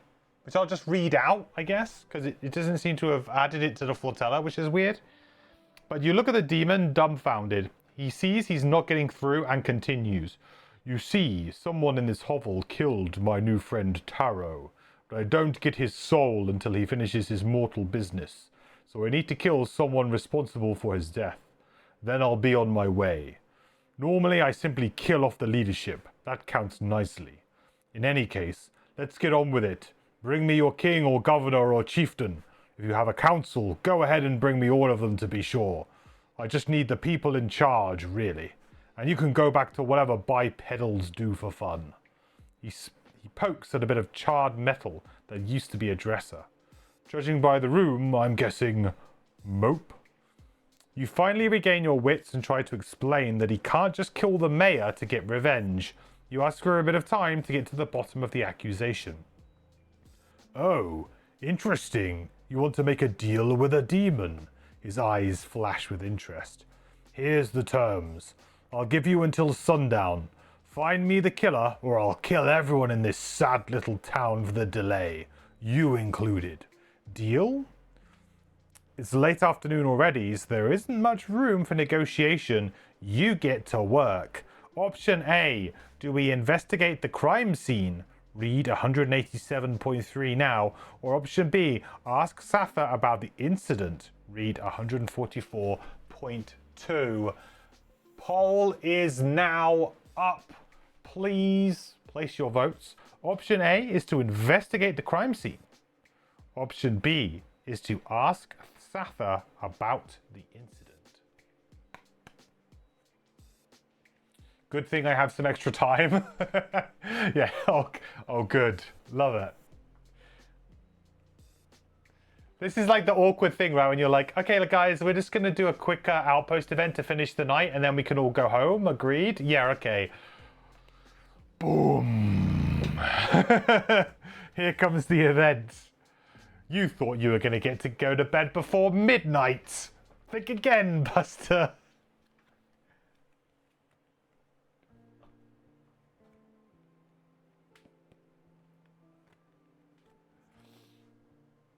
Frosthaven strikes again. This is by far the longest event in the game. Oh joy. The people have voted. B. Ask Satha. Well, let's go. Ask Satha. Option B.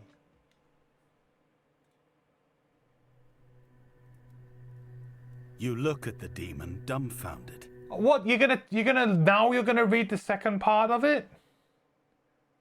Boo. Okay, well I've already done that. Okay. Now I need to go to the I mean, come on. Could they have not linked all this together on Fortella, really? I mean, I think that my voice acting was better. I mean, I think we can all agree.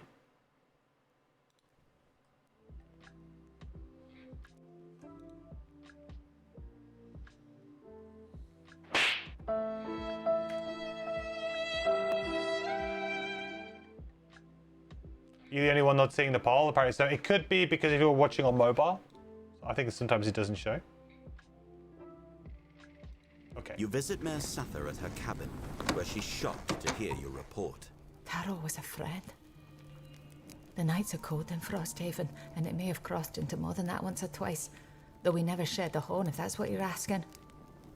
I actually visited him the afternoon of the fire. She slumps down in an oversized chair, clearly upset. He had a gambling problem, sure, but he was doing pretty well. He was showing off a new gold oak charm he'd won in a recent game against some guards. Come to think of it, I think I saw a few guards leaving his place as I arrived that afternoon. A clue! Probably the most useless guards on the force, really. They called themselves the Mighty Three. As I understand it, the fire didn't start until hours later, so I thought nothing of it. Sather rubs her chin, lost in thought. I'd assumed it was just an unfortunate accident. But if it was murder... She trails There's off. been a murder. Perhaps it would be a good idea to ask Captain Olmsted about their whereabouts. In any case, I'd prefer not to be offered up as a sacrifice for a crime I didn't commit. I'll start getting the town guard ready in case you can't find the killer. All right, new options again. As we continue on, the new options are... Do we... Hang on. Let me get the poll going.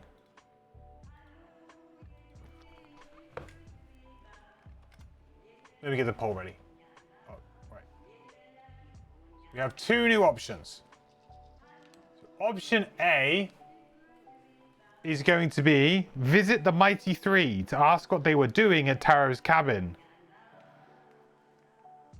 Option B is going to be if you ask Captain Olmsted about the Mighty Three, read this. So ask Captain Olmsted about the Mighty Three. So either option A, visit the Mighty Three to see what they were doing, or speak to Captain Olmsted about the Mighty Three. Option A or option B. Poll is now live.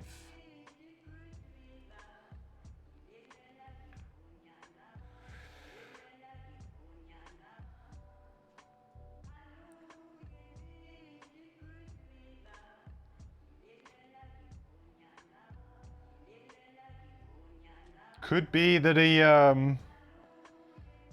mean, either way, it sounds like they are potentially up to no good. They have motive.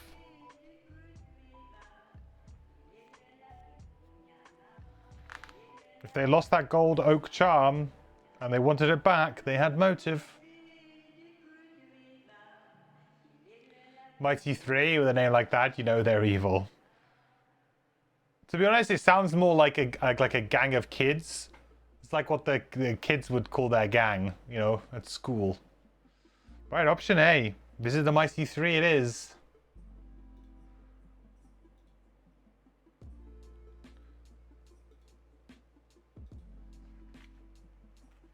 One, 3.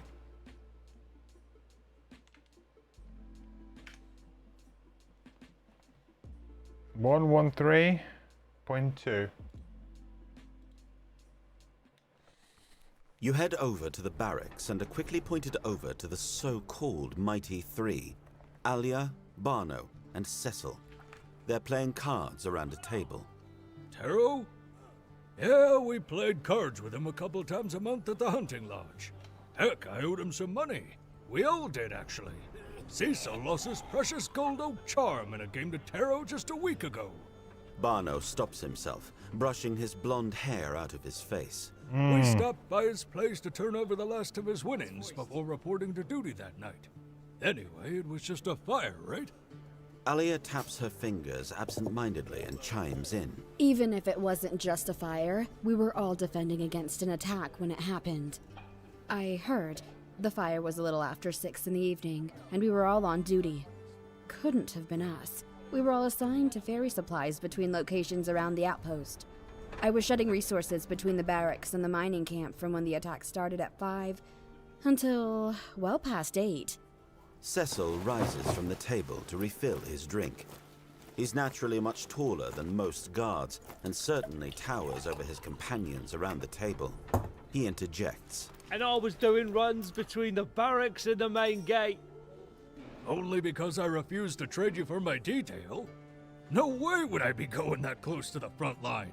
Barno laughs and plays a hand of cards happily onto the table, dragging the pot into his lap. I was going between the barracks and the hunting lodge. Cushiest spot. Makes it easy to grab a quick drink. Barno pauses, remembering this isn't a social call.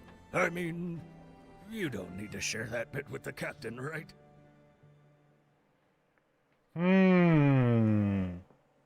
Interesting. So some more information.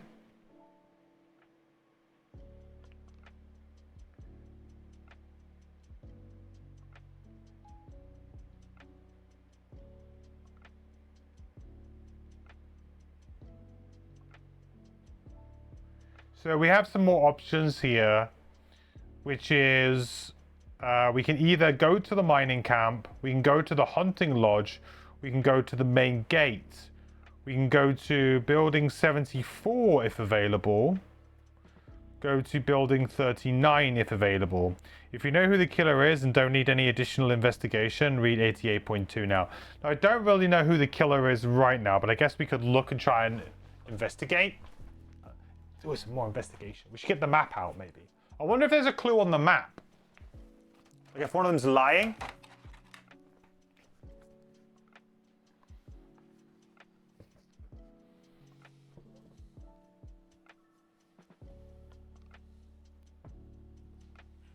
Could be.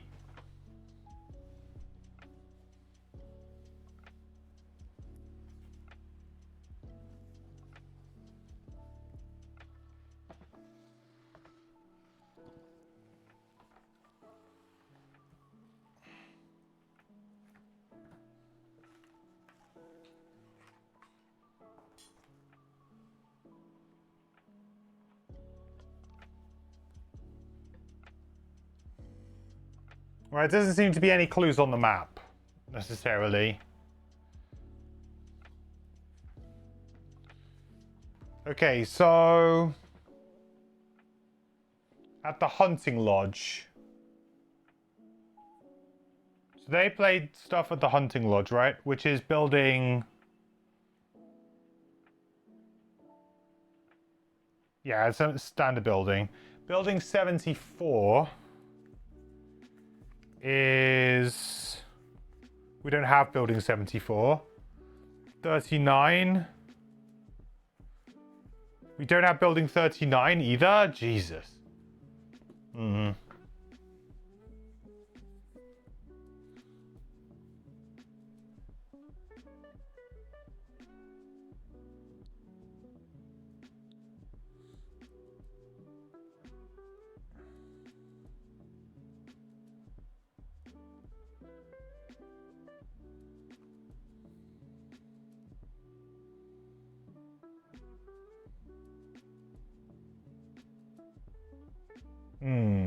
Alia saying she taps her fingers absent-mindedly and chimes in, even if it wasn't just a fire, we were all defending against an attack when it happened.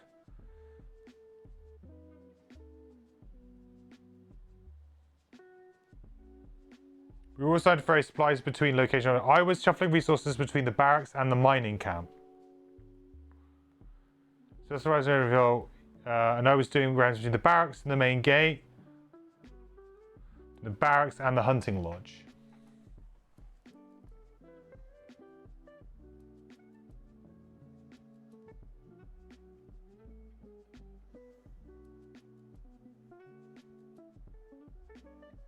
Barracks, main gate.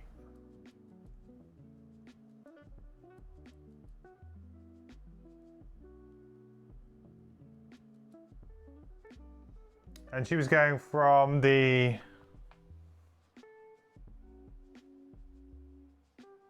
barracks in the mining camp.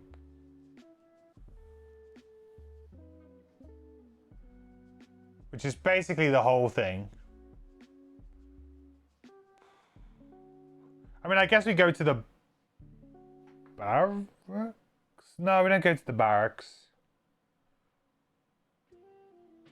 I think we go to the mining camp. I mean, Alia seems...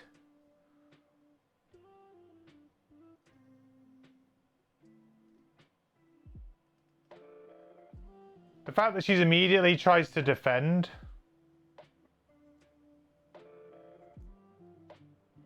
I mean, just obviously the most guilty sounding person. Obviously Sam's the most guilty. Can I play standees? Are they saying they were? Sure. It's a good idea.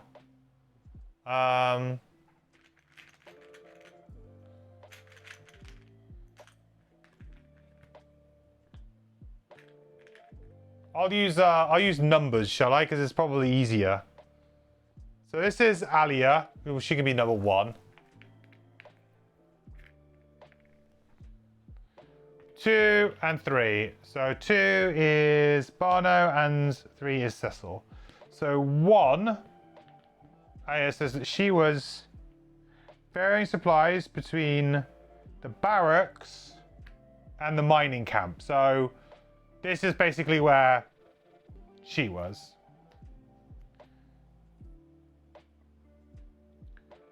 Barracks and the mining camp. Taro. Cecil was at the main gate. Sorry, Cecil's 3, right? Cecil's 3. Cecil was at the main gate. And he was at the hunting lodge. Barno.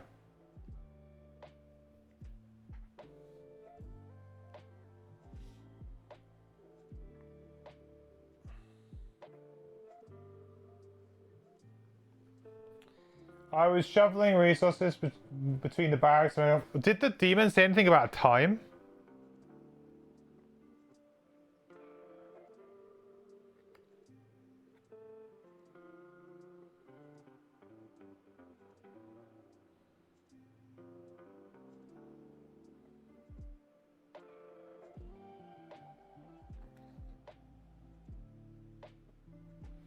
Did Satha say anything?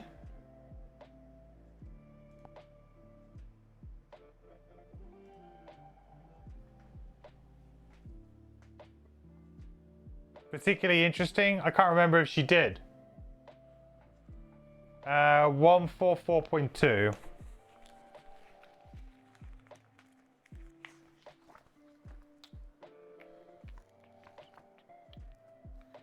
The first call versus crossed it more than once or twice.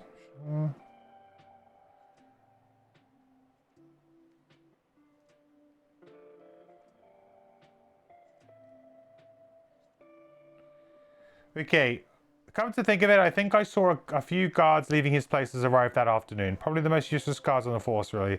They call themselves the Mighty Three.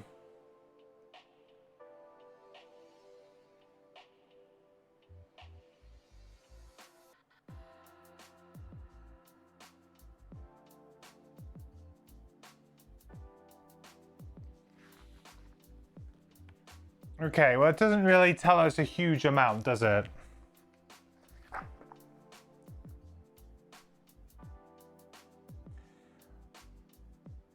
And I was doing runs between the barracks and the main gate, only because I refused to trade you for my detail. No way I will be going that close to the front line.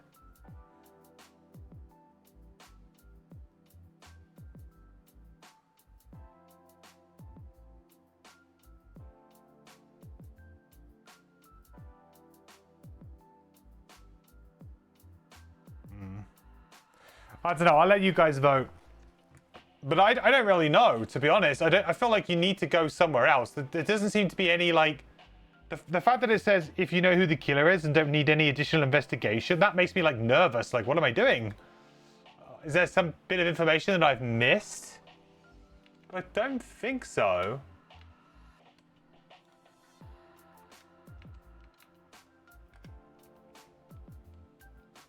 Okay, so the options are going to be mining camp,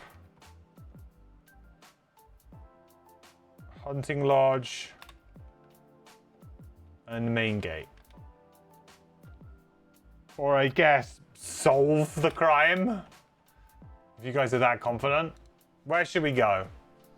Okay, so the poll is up. I mean, there may be too many options here, and there's not enough of you guys to vote to sway it either way, but we'll see. Where was the fire? Murder? It is... Behind the hunting lodge. So the murder, I guess, is here. You would say that both these two would have been in the area. This guy obviously in the area.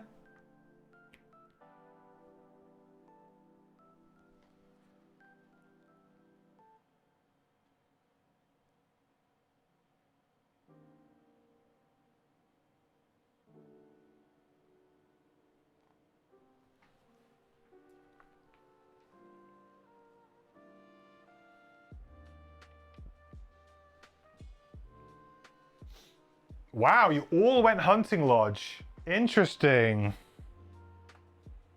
I mean, I guess also it's near the scene of the crime, so makes sense too. See if you could see if maybe if anyone's seen anything. So we're gonna go to 172.4. This demon's gonna pop up in a minute and be like, yo.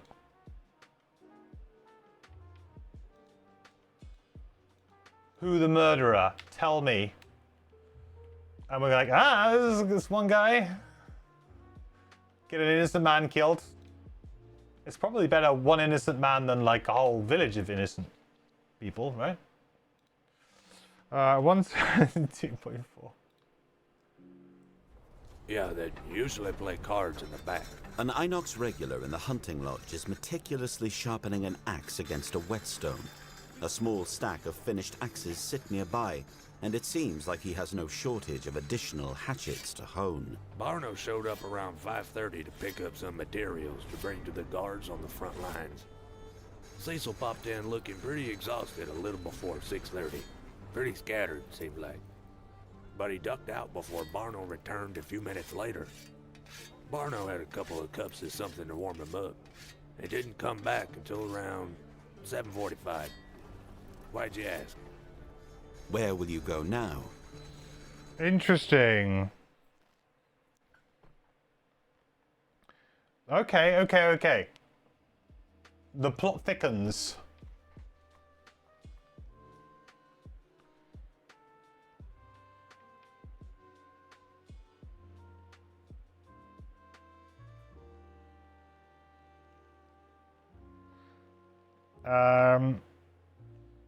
Barno showed up at around 5:30. Now, we know that they went to get the money at 6, right?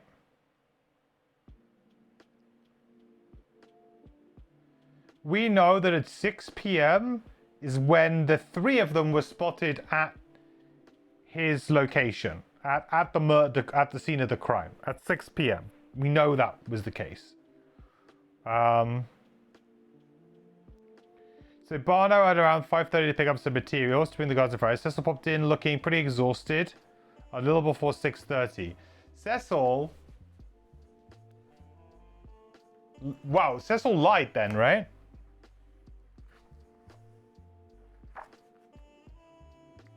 Cecil lied? Cecil.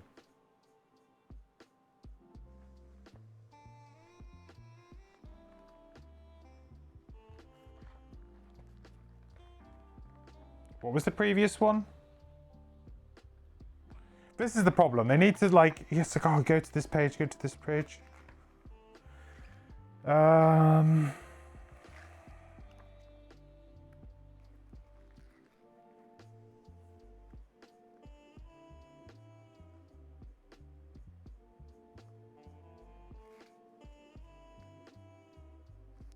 Cecil lied. Cecil was at the main gate. Supposedly down here and here.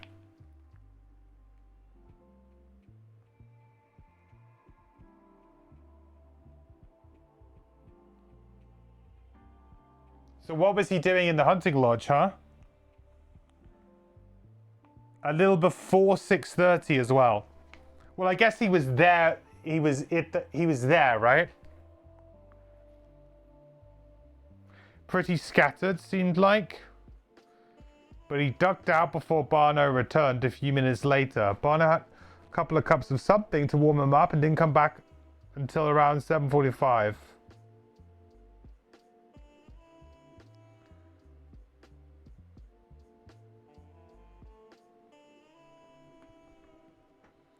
Okay, so either way, we also her whereabouts are unknown at this time.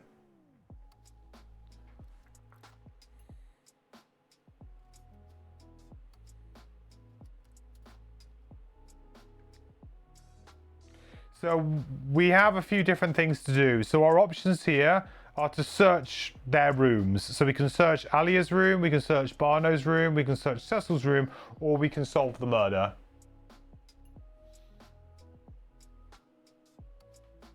Or diverted from his task, at least, yeah. And he wanted to switch routes. Oh, that's true. That was here, right? Cecil rises from the table to refill his drink. He's naturally much taller. He interjects. And I was doing runs between the barracks and the main gate.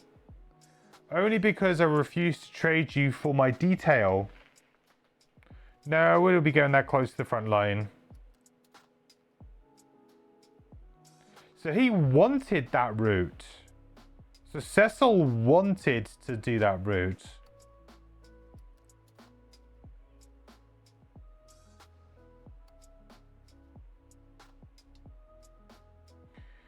So Cecil's looking very sus right now.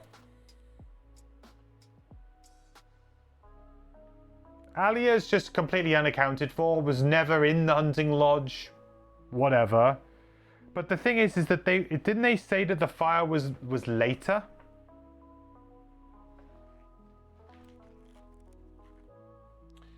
Because didn't the mayor say...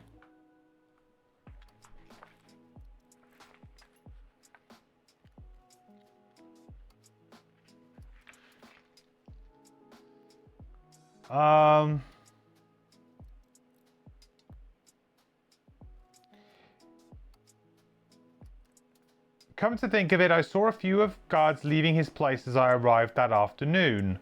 Probably the most useless guards on the force.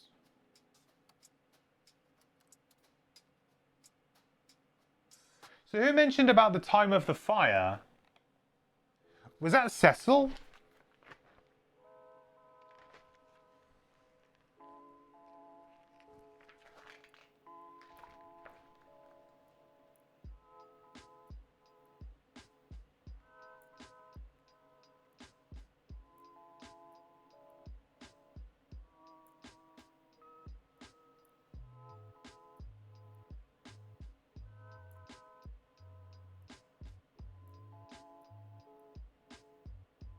Okay, I was showing the attack started from when the attack started at 5 until well past 8.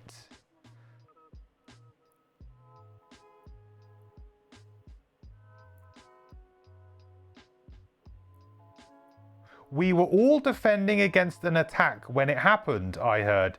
The fire was a little after 6 in the evening. This is what Alia says. The fire was a little after 6 in the evening, and we were all on duty. Couldn't have been us. We were all assigned to ferry supplies between locations around the outpost. I was shuttling resources between the barracks and the mining camp from when the attack started at 5 until well past 8.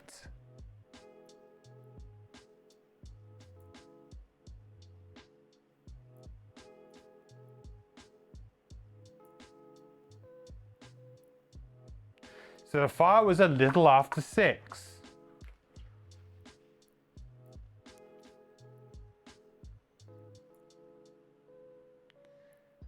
And Cecil popped in at 6:30, pretty scattered, but he ducked out before Barno returned, probably because he didn't want Barno to see him. So actually we don't know when. We know that they were there at some point, but we don't know what time. Right?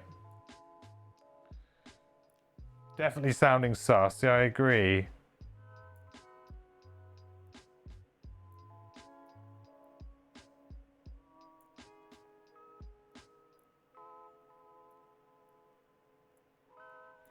Also, it's interesting that he specifically interjects. Like, it's like he specifically tries to mention his alibi in the text as well, where he says he interjects as I was doing runs between the barracks and the main gate.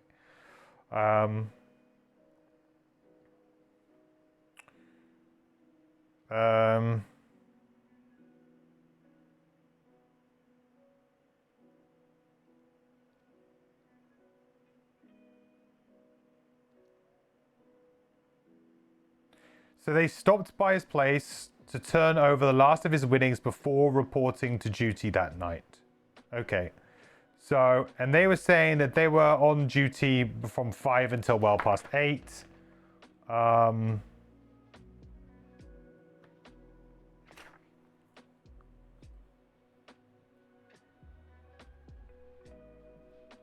Barno showing up at around 5:30 to pick up some materials to bring to the guards on the front lines.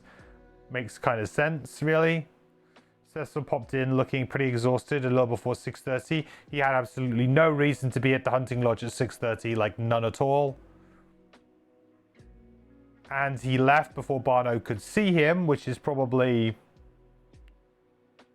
Okay, probably overthinking it, but Cecil is definitely suspect number 1 right now. And I guess you would say that maybe Alia is a little bit sus because she's kind of not really been... She just has no alibi right now. She's just kind of unaccounted for. You just have to take her word for it that she was where she said she was. I mean, she wasn't at the hunting lodge, which is something, but... Okay. Let's do another poll, chat. You know how I feel about it, but what do you guys think? So, whose room we raiding?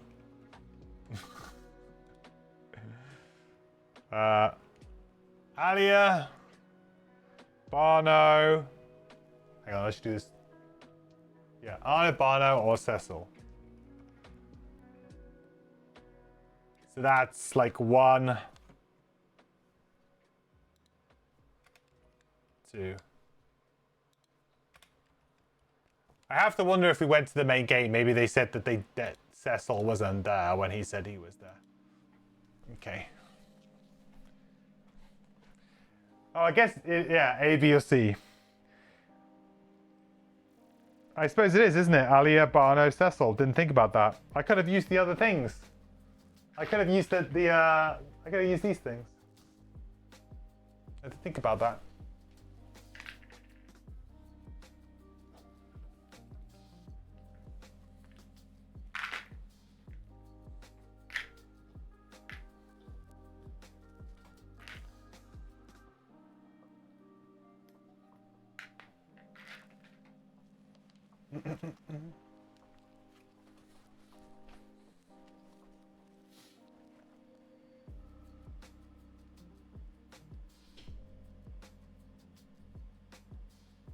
Hey, Terrasil, I hope I said that right. Your Frosthaven's on your way to you. Your wife really loves summons, but Gloomhaven that got ruined by the bad AI. Thinking about house ruling for her. Want to ask my opinion on power. Maybe 1 free move command and auto move to door in an empty room. That is the new rule. I think you've literally just described the new rule. So there's a rule in Frosthaven which says that if a summon has no focus, so there is no focus that the summon can take, then instead it can focus on the summoner, the character who summoned it, and move closer to that using its movement. So yes, you've almost described the new rule, except the door bit. But if you time it right, you can make it work. All right, Cecil's got all of the votes. Cecil, you be sus. Sussy Cecil. Let's go.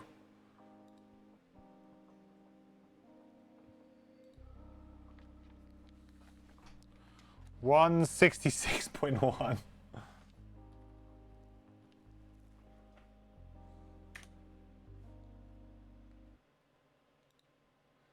All right, well, let's hear it. You rush into the barracks and turn over Cecil's room looking for evidence. On the topmost shelf of his locker, you find a pair of shoes with a handkerchief wedged inside.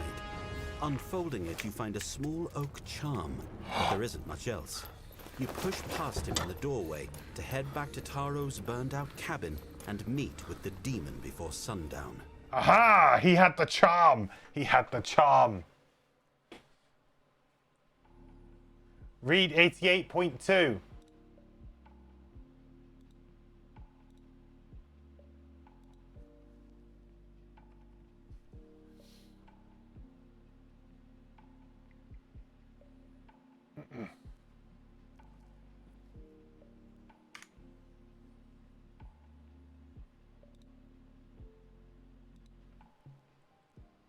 Hello, playthings. Welcome back. I redecorated. The Demon Prince is sitting casually on a throne made of ash. Glowing sigils dot the walls of Taro's former cabin, and a chandelier made of pure flame swings gently across the ceiling. I thought this could make a nice base of operations for my attack on your little city. Or have you discovered Taro's killer? We have. We've got to tell him it's Cecil. Read 180.2 now. Blame Cecil. Why is this linked? None of the other previous sections in the Fortello were linked, but this one has been linked. Right, Cecil did it. Sussy Cecil. A portal opens beside the prince, and he yanks Cecil through it into the room. Did you kill Taro? A terrified Cecil nods in fear. Sorry, I was just trying to get back my oak charm and our winnings, but he put up a fight. The Demon Prince gives a malicious smile. And I take it the fire was just to cover your tracks. Cecil nods, trying to be as helpful as possible under the circumstances. The prince nods sympathetically, then turns to you. It seems you assisted me, which necessitates compensation. I know all too well the consequences of leaving an open-ended favor. He plucks a blood-red gem off his scepter and hands it to you. Flecks of light swirl inside, and it feels too heavy for its size. I trust that will be sufficient. Our work here concludes. Enjoy your silly town. And with that, he drags Cecil through a portal back to his home plane. See you, Cecil. Good job, everyone. We did it. Sussy Cecil.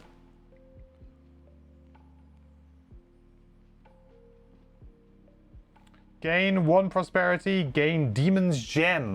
That 1 prosperity is huge. I think that puts us to prosperity level 6, which then means obviously when we start our new characters, we're going to be higher level. Actually, I think we might be level 6 already. I think we got to level 6 last time.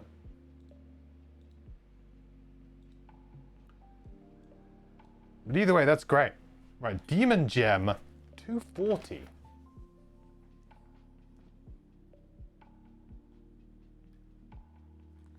I think that's is that a purchasable? It's got to be a purchasable. Oh yeah, it is for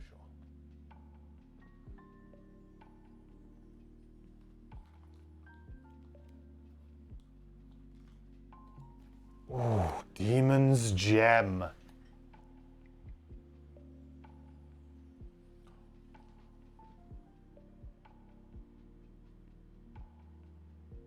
Oh my lord. What? When you fail a scenario, still earn all check marks from your battle goal as if it was completed.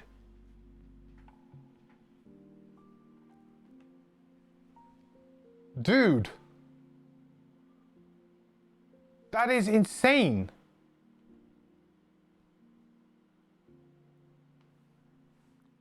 Guaranteed battle goal completion?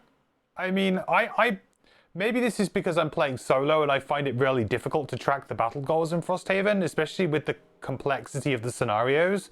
But for me, this is like amazing.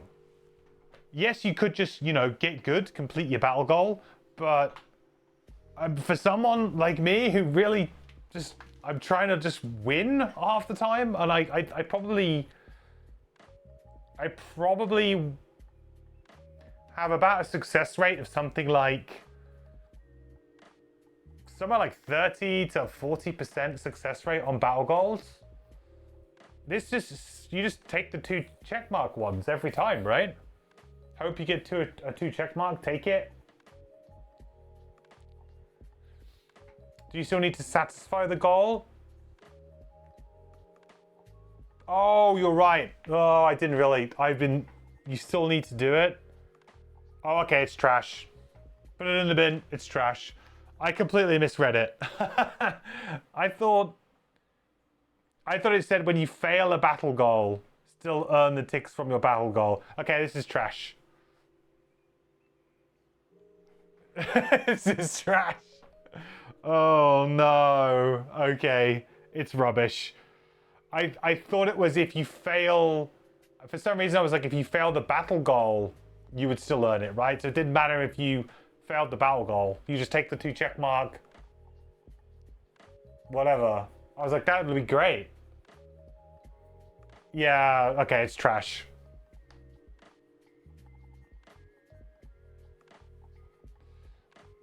Like, it couldn't be abused. I mean, guaranteeing 1, maybe 2 check marks every single scenario. I mean, that's not busted because you can actually do it if you're, you know, if you're good. And if the scenario kind of plays into it somewhat, you could actually earn battle goals like at that rate. That's within the realms of possibility. But paying 15 gold to maybe, let's say, how often are you going to fail a scenario? Like, some people more than others, but let's say... And also, you've completed the battle goal. Because that can be tricky. To fail and have completed, that could be tricky. Let's say you fail 1 in 5 scenario attempts. Let's say 1 in 5 scenario attempts, something like that, you fail. So this could basically be an extra 1 or 2 check marks if you also manage to complete the battle goal, which may not be possible because you may just fail because of another condition that just randomly happens, right? So you might not even get the check marks to begin with. This is a terrible item. It's terrible. Oh man, what a shame.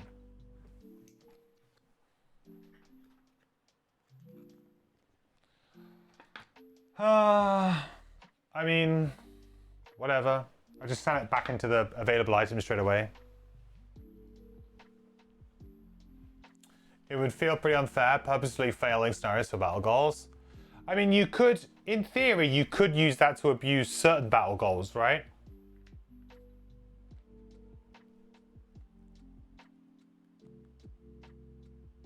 Because count fail. Does conceding count as failing? Because you could just go, right, go into a scenario, draw me 3 battle goals. Is there one that I can do, like, oh, be the first person to open a door? Okay, I'll go and open that door. Oh, and now I concede. Like, you know, to that point. I feel like that is more abusable than what I'm talking about. Yeah. Like, you can just, like, so, you know, is that fair? Is that good? I don't know. Anyway, it's a little bit like, I mean, like, that was an interesting little bit of story there. I like that bit of story. That was fun. But the rewards, poopy, really.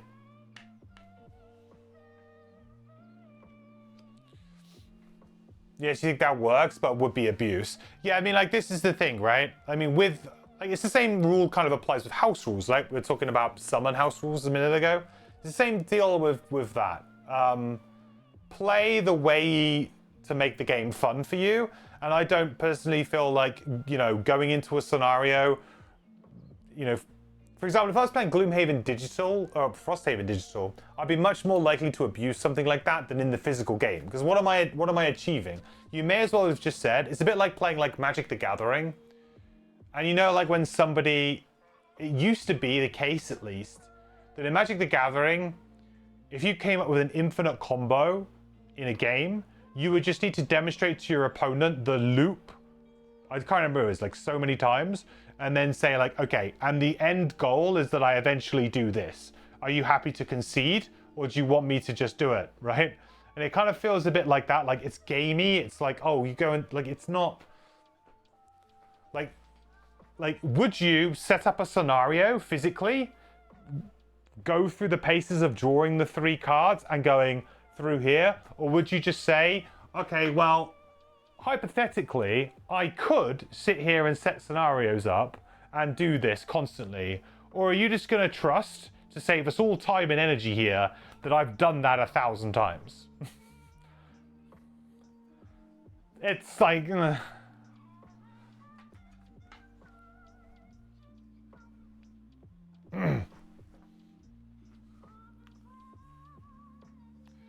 It's nice for people who like to fail 50% of the time. Maybe, yeah. Issue of Frosthaven is doing the fail 1,000 times would trigger 1,000 Outpost events. No, it wouldn't.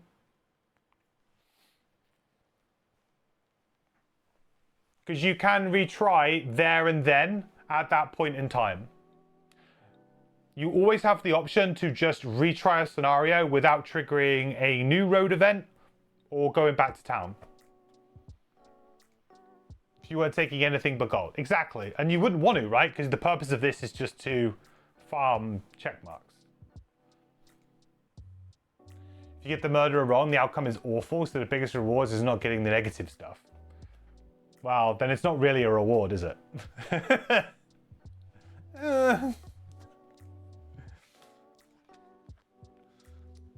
Anyway, cool story, weird item. Not sure that I like that it exists because it's clearly abusable if someone wanted to abuse it. If you had somebody in your group who was, you know, I don't know, the min-maxer, the Spike Frosthaven player in your group who's like, well, can we just say that I've got all my check marks so I now have all my perks? Sure. I guess.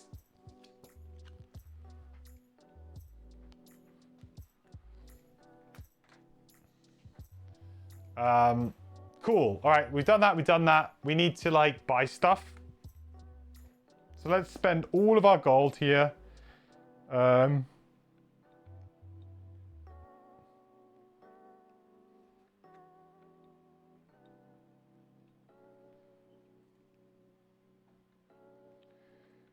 how much gold do we have on the pyro? We have 12.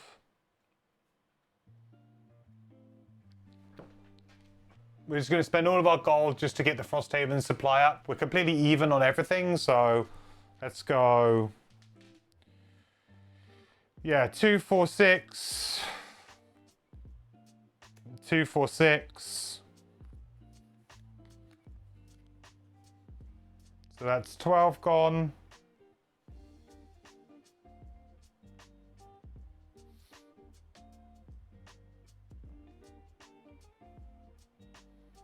Another 6 gone from there.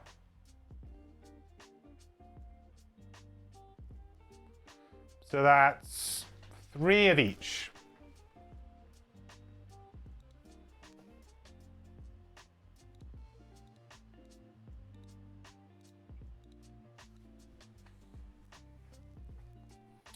Collect 1 herb. I think we were collecting the vine, wasn't it, this time? I think it was the vine we wanted.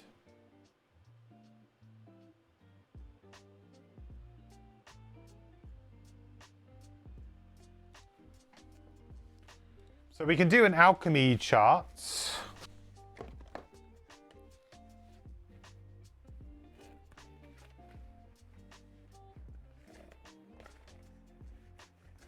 Where's my alchemy chart? Where's my alchemy chart?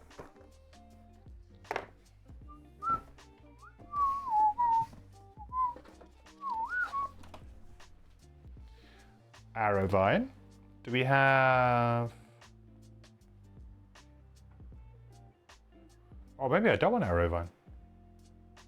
Do we have snow thistle? Axe nut, corpse cap. Oh, we do. So we can do snow thistle, corpse cap, arrow vine.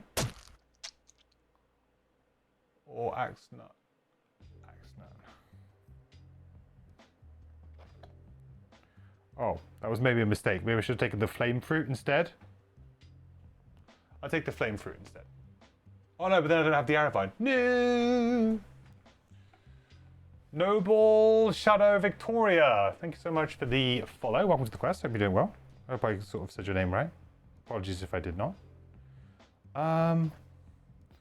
Snow Thistle, Axe Nut, Flame Fruit. Oh, that was what I was going to get. Yeah, know that.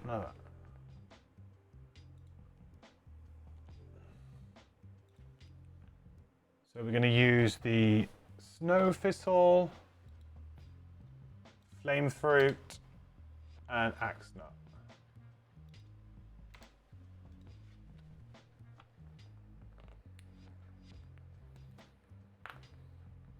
Ooh, 117 Inferno Flask.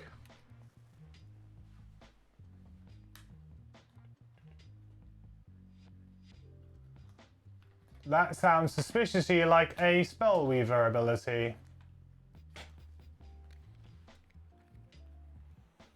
Inferno Flask. During your turn, wound. Target 1. Nice. It'll... I'm like a Molotov cocktail, really. Like it. Surprising it doesn't make fire, though. Would have been kind of thematic if it also made fire.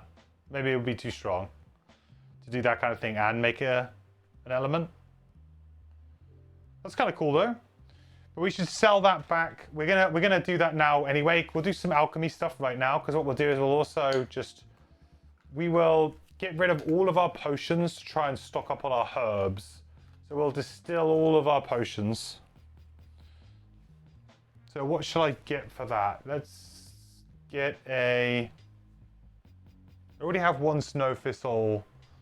So maybe I should get an Axe Nut back? No, Flame Fruit? I mean, Flame Fruit does loads of stuff. Yeah, so we'll get a Flame Fruit back.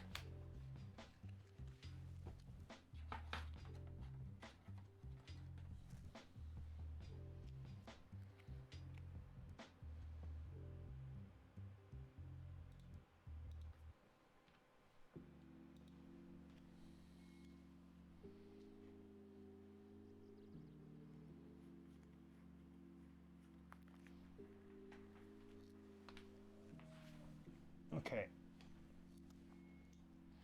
In terms of other potions that can come back,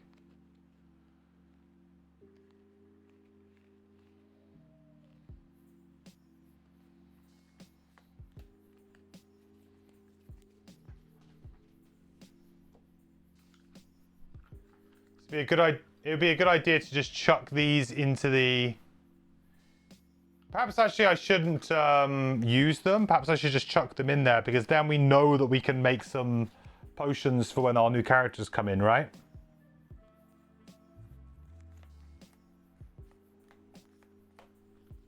That's probably a better idea, actually. Just leave them there, and then we can decide, okay, we want like this potion, this potion, this potion. Because if I brew them now, I'm just going to basically be kind of wasting the potential. I may as well wait until I roll the characters on Wednesday. Yeah, that makes more sense. Okay.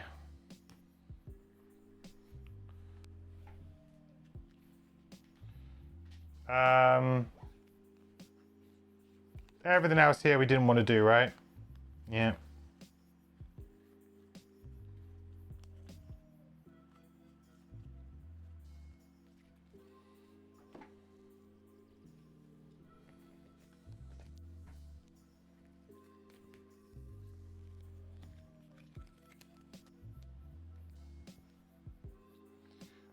So I guess we're just going to get a bit of everything. So we'll get a corpse cap, an axe nut,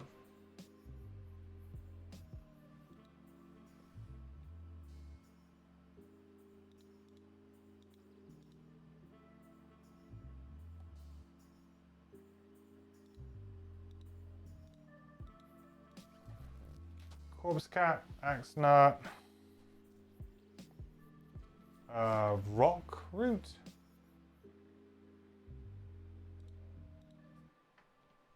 Just try and get me like one of everything.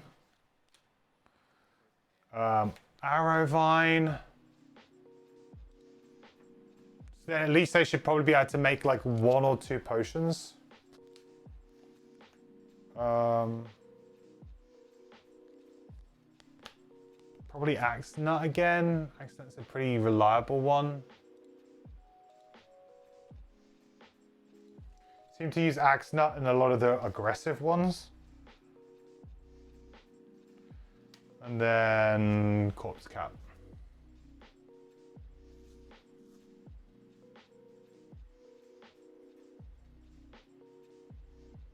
Actually, Arrowvine.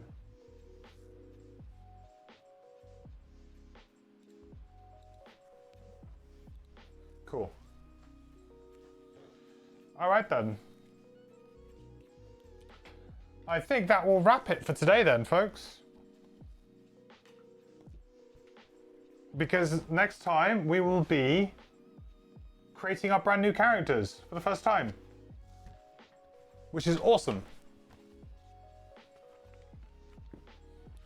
So that will end today's stream, and will end undoubtedly the careers of our Pyro and our Prism. Our Hive. 2 great characters. Really enjoyed both of them. A lot of fun to play. Hive, very, very unique. Pyro, more like a new twist on an old classic. You know, fixed. Pyro, definitely, I would say, one of, if not the most powerful character that I've played so far. In terms of raw power potential, there's a lot there. Because you get that manipulation, but you know, of the scenario itself with your tiles, but you also just get bonuses for that, and also, you know, you can push things into that terrain easily. It's very strong. It's like if you were playing the crack art, but actually your obstacles do damage when enemies walk into them and stuff. You could argue that obstacles are maybe a little bit stronger in certain situations, but for the most part, man, it's very, very good. Very, very good. I think still, yeah. That's the blessing from Jab. That's the blessing from... Isaac, at this point, can we get your approval to add an additional attack modifier deck for allies in the digital version?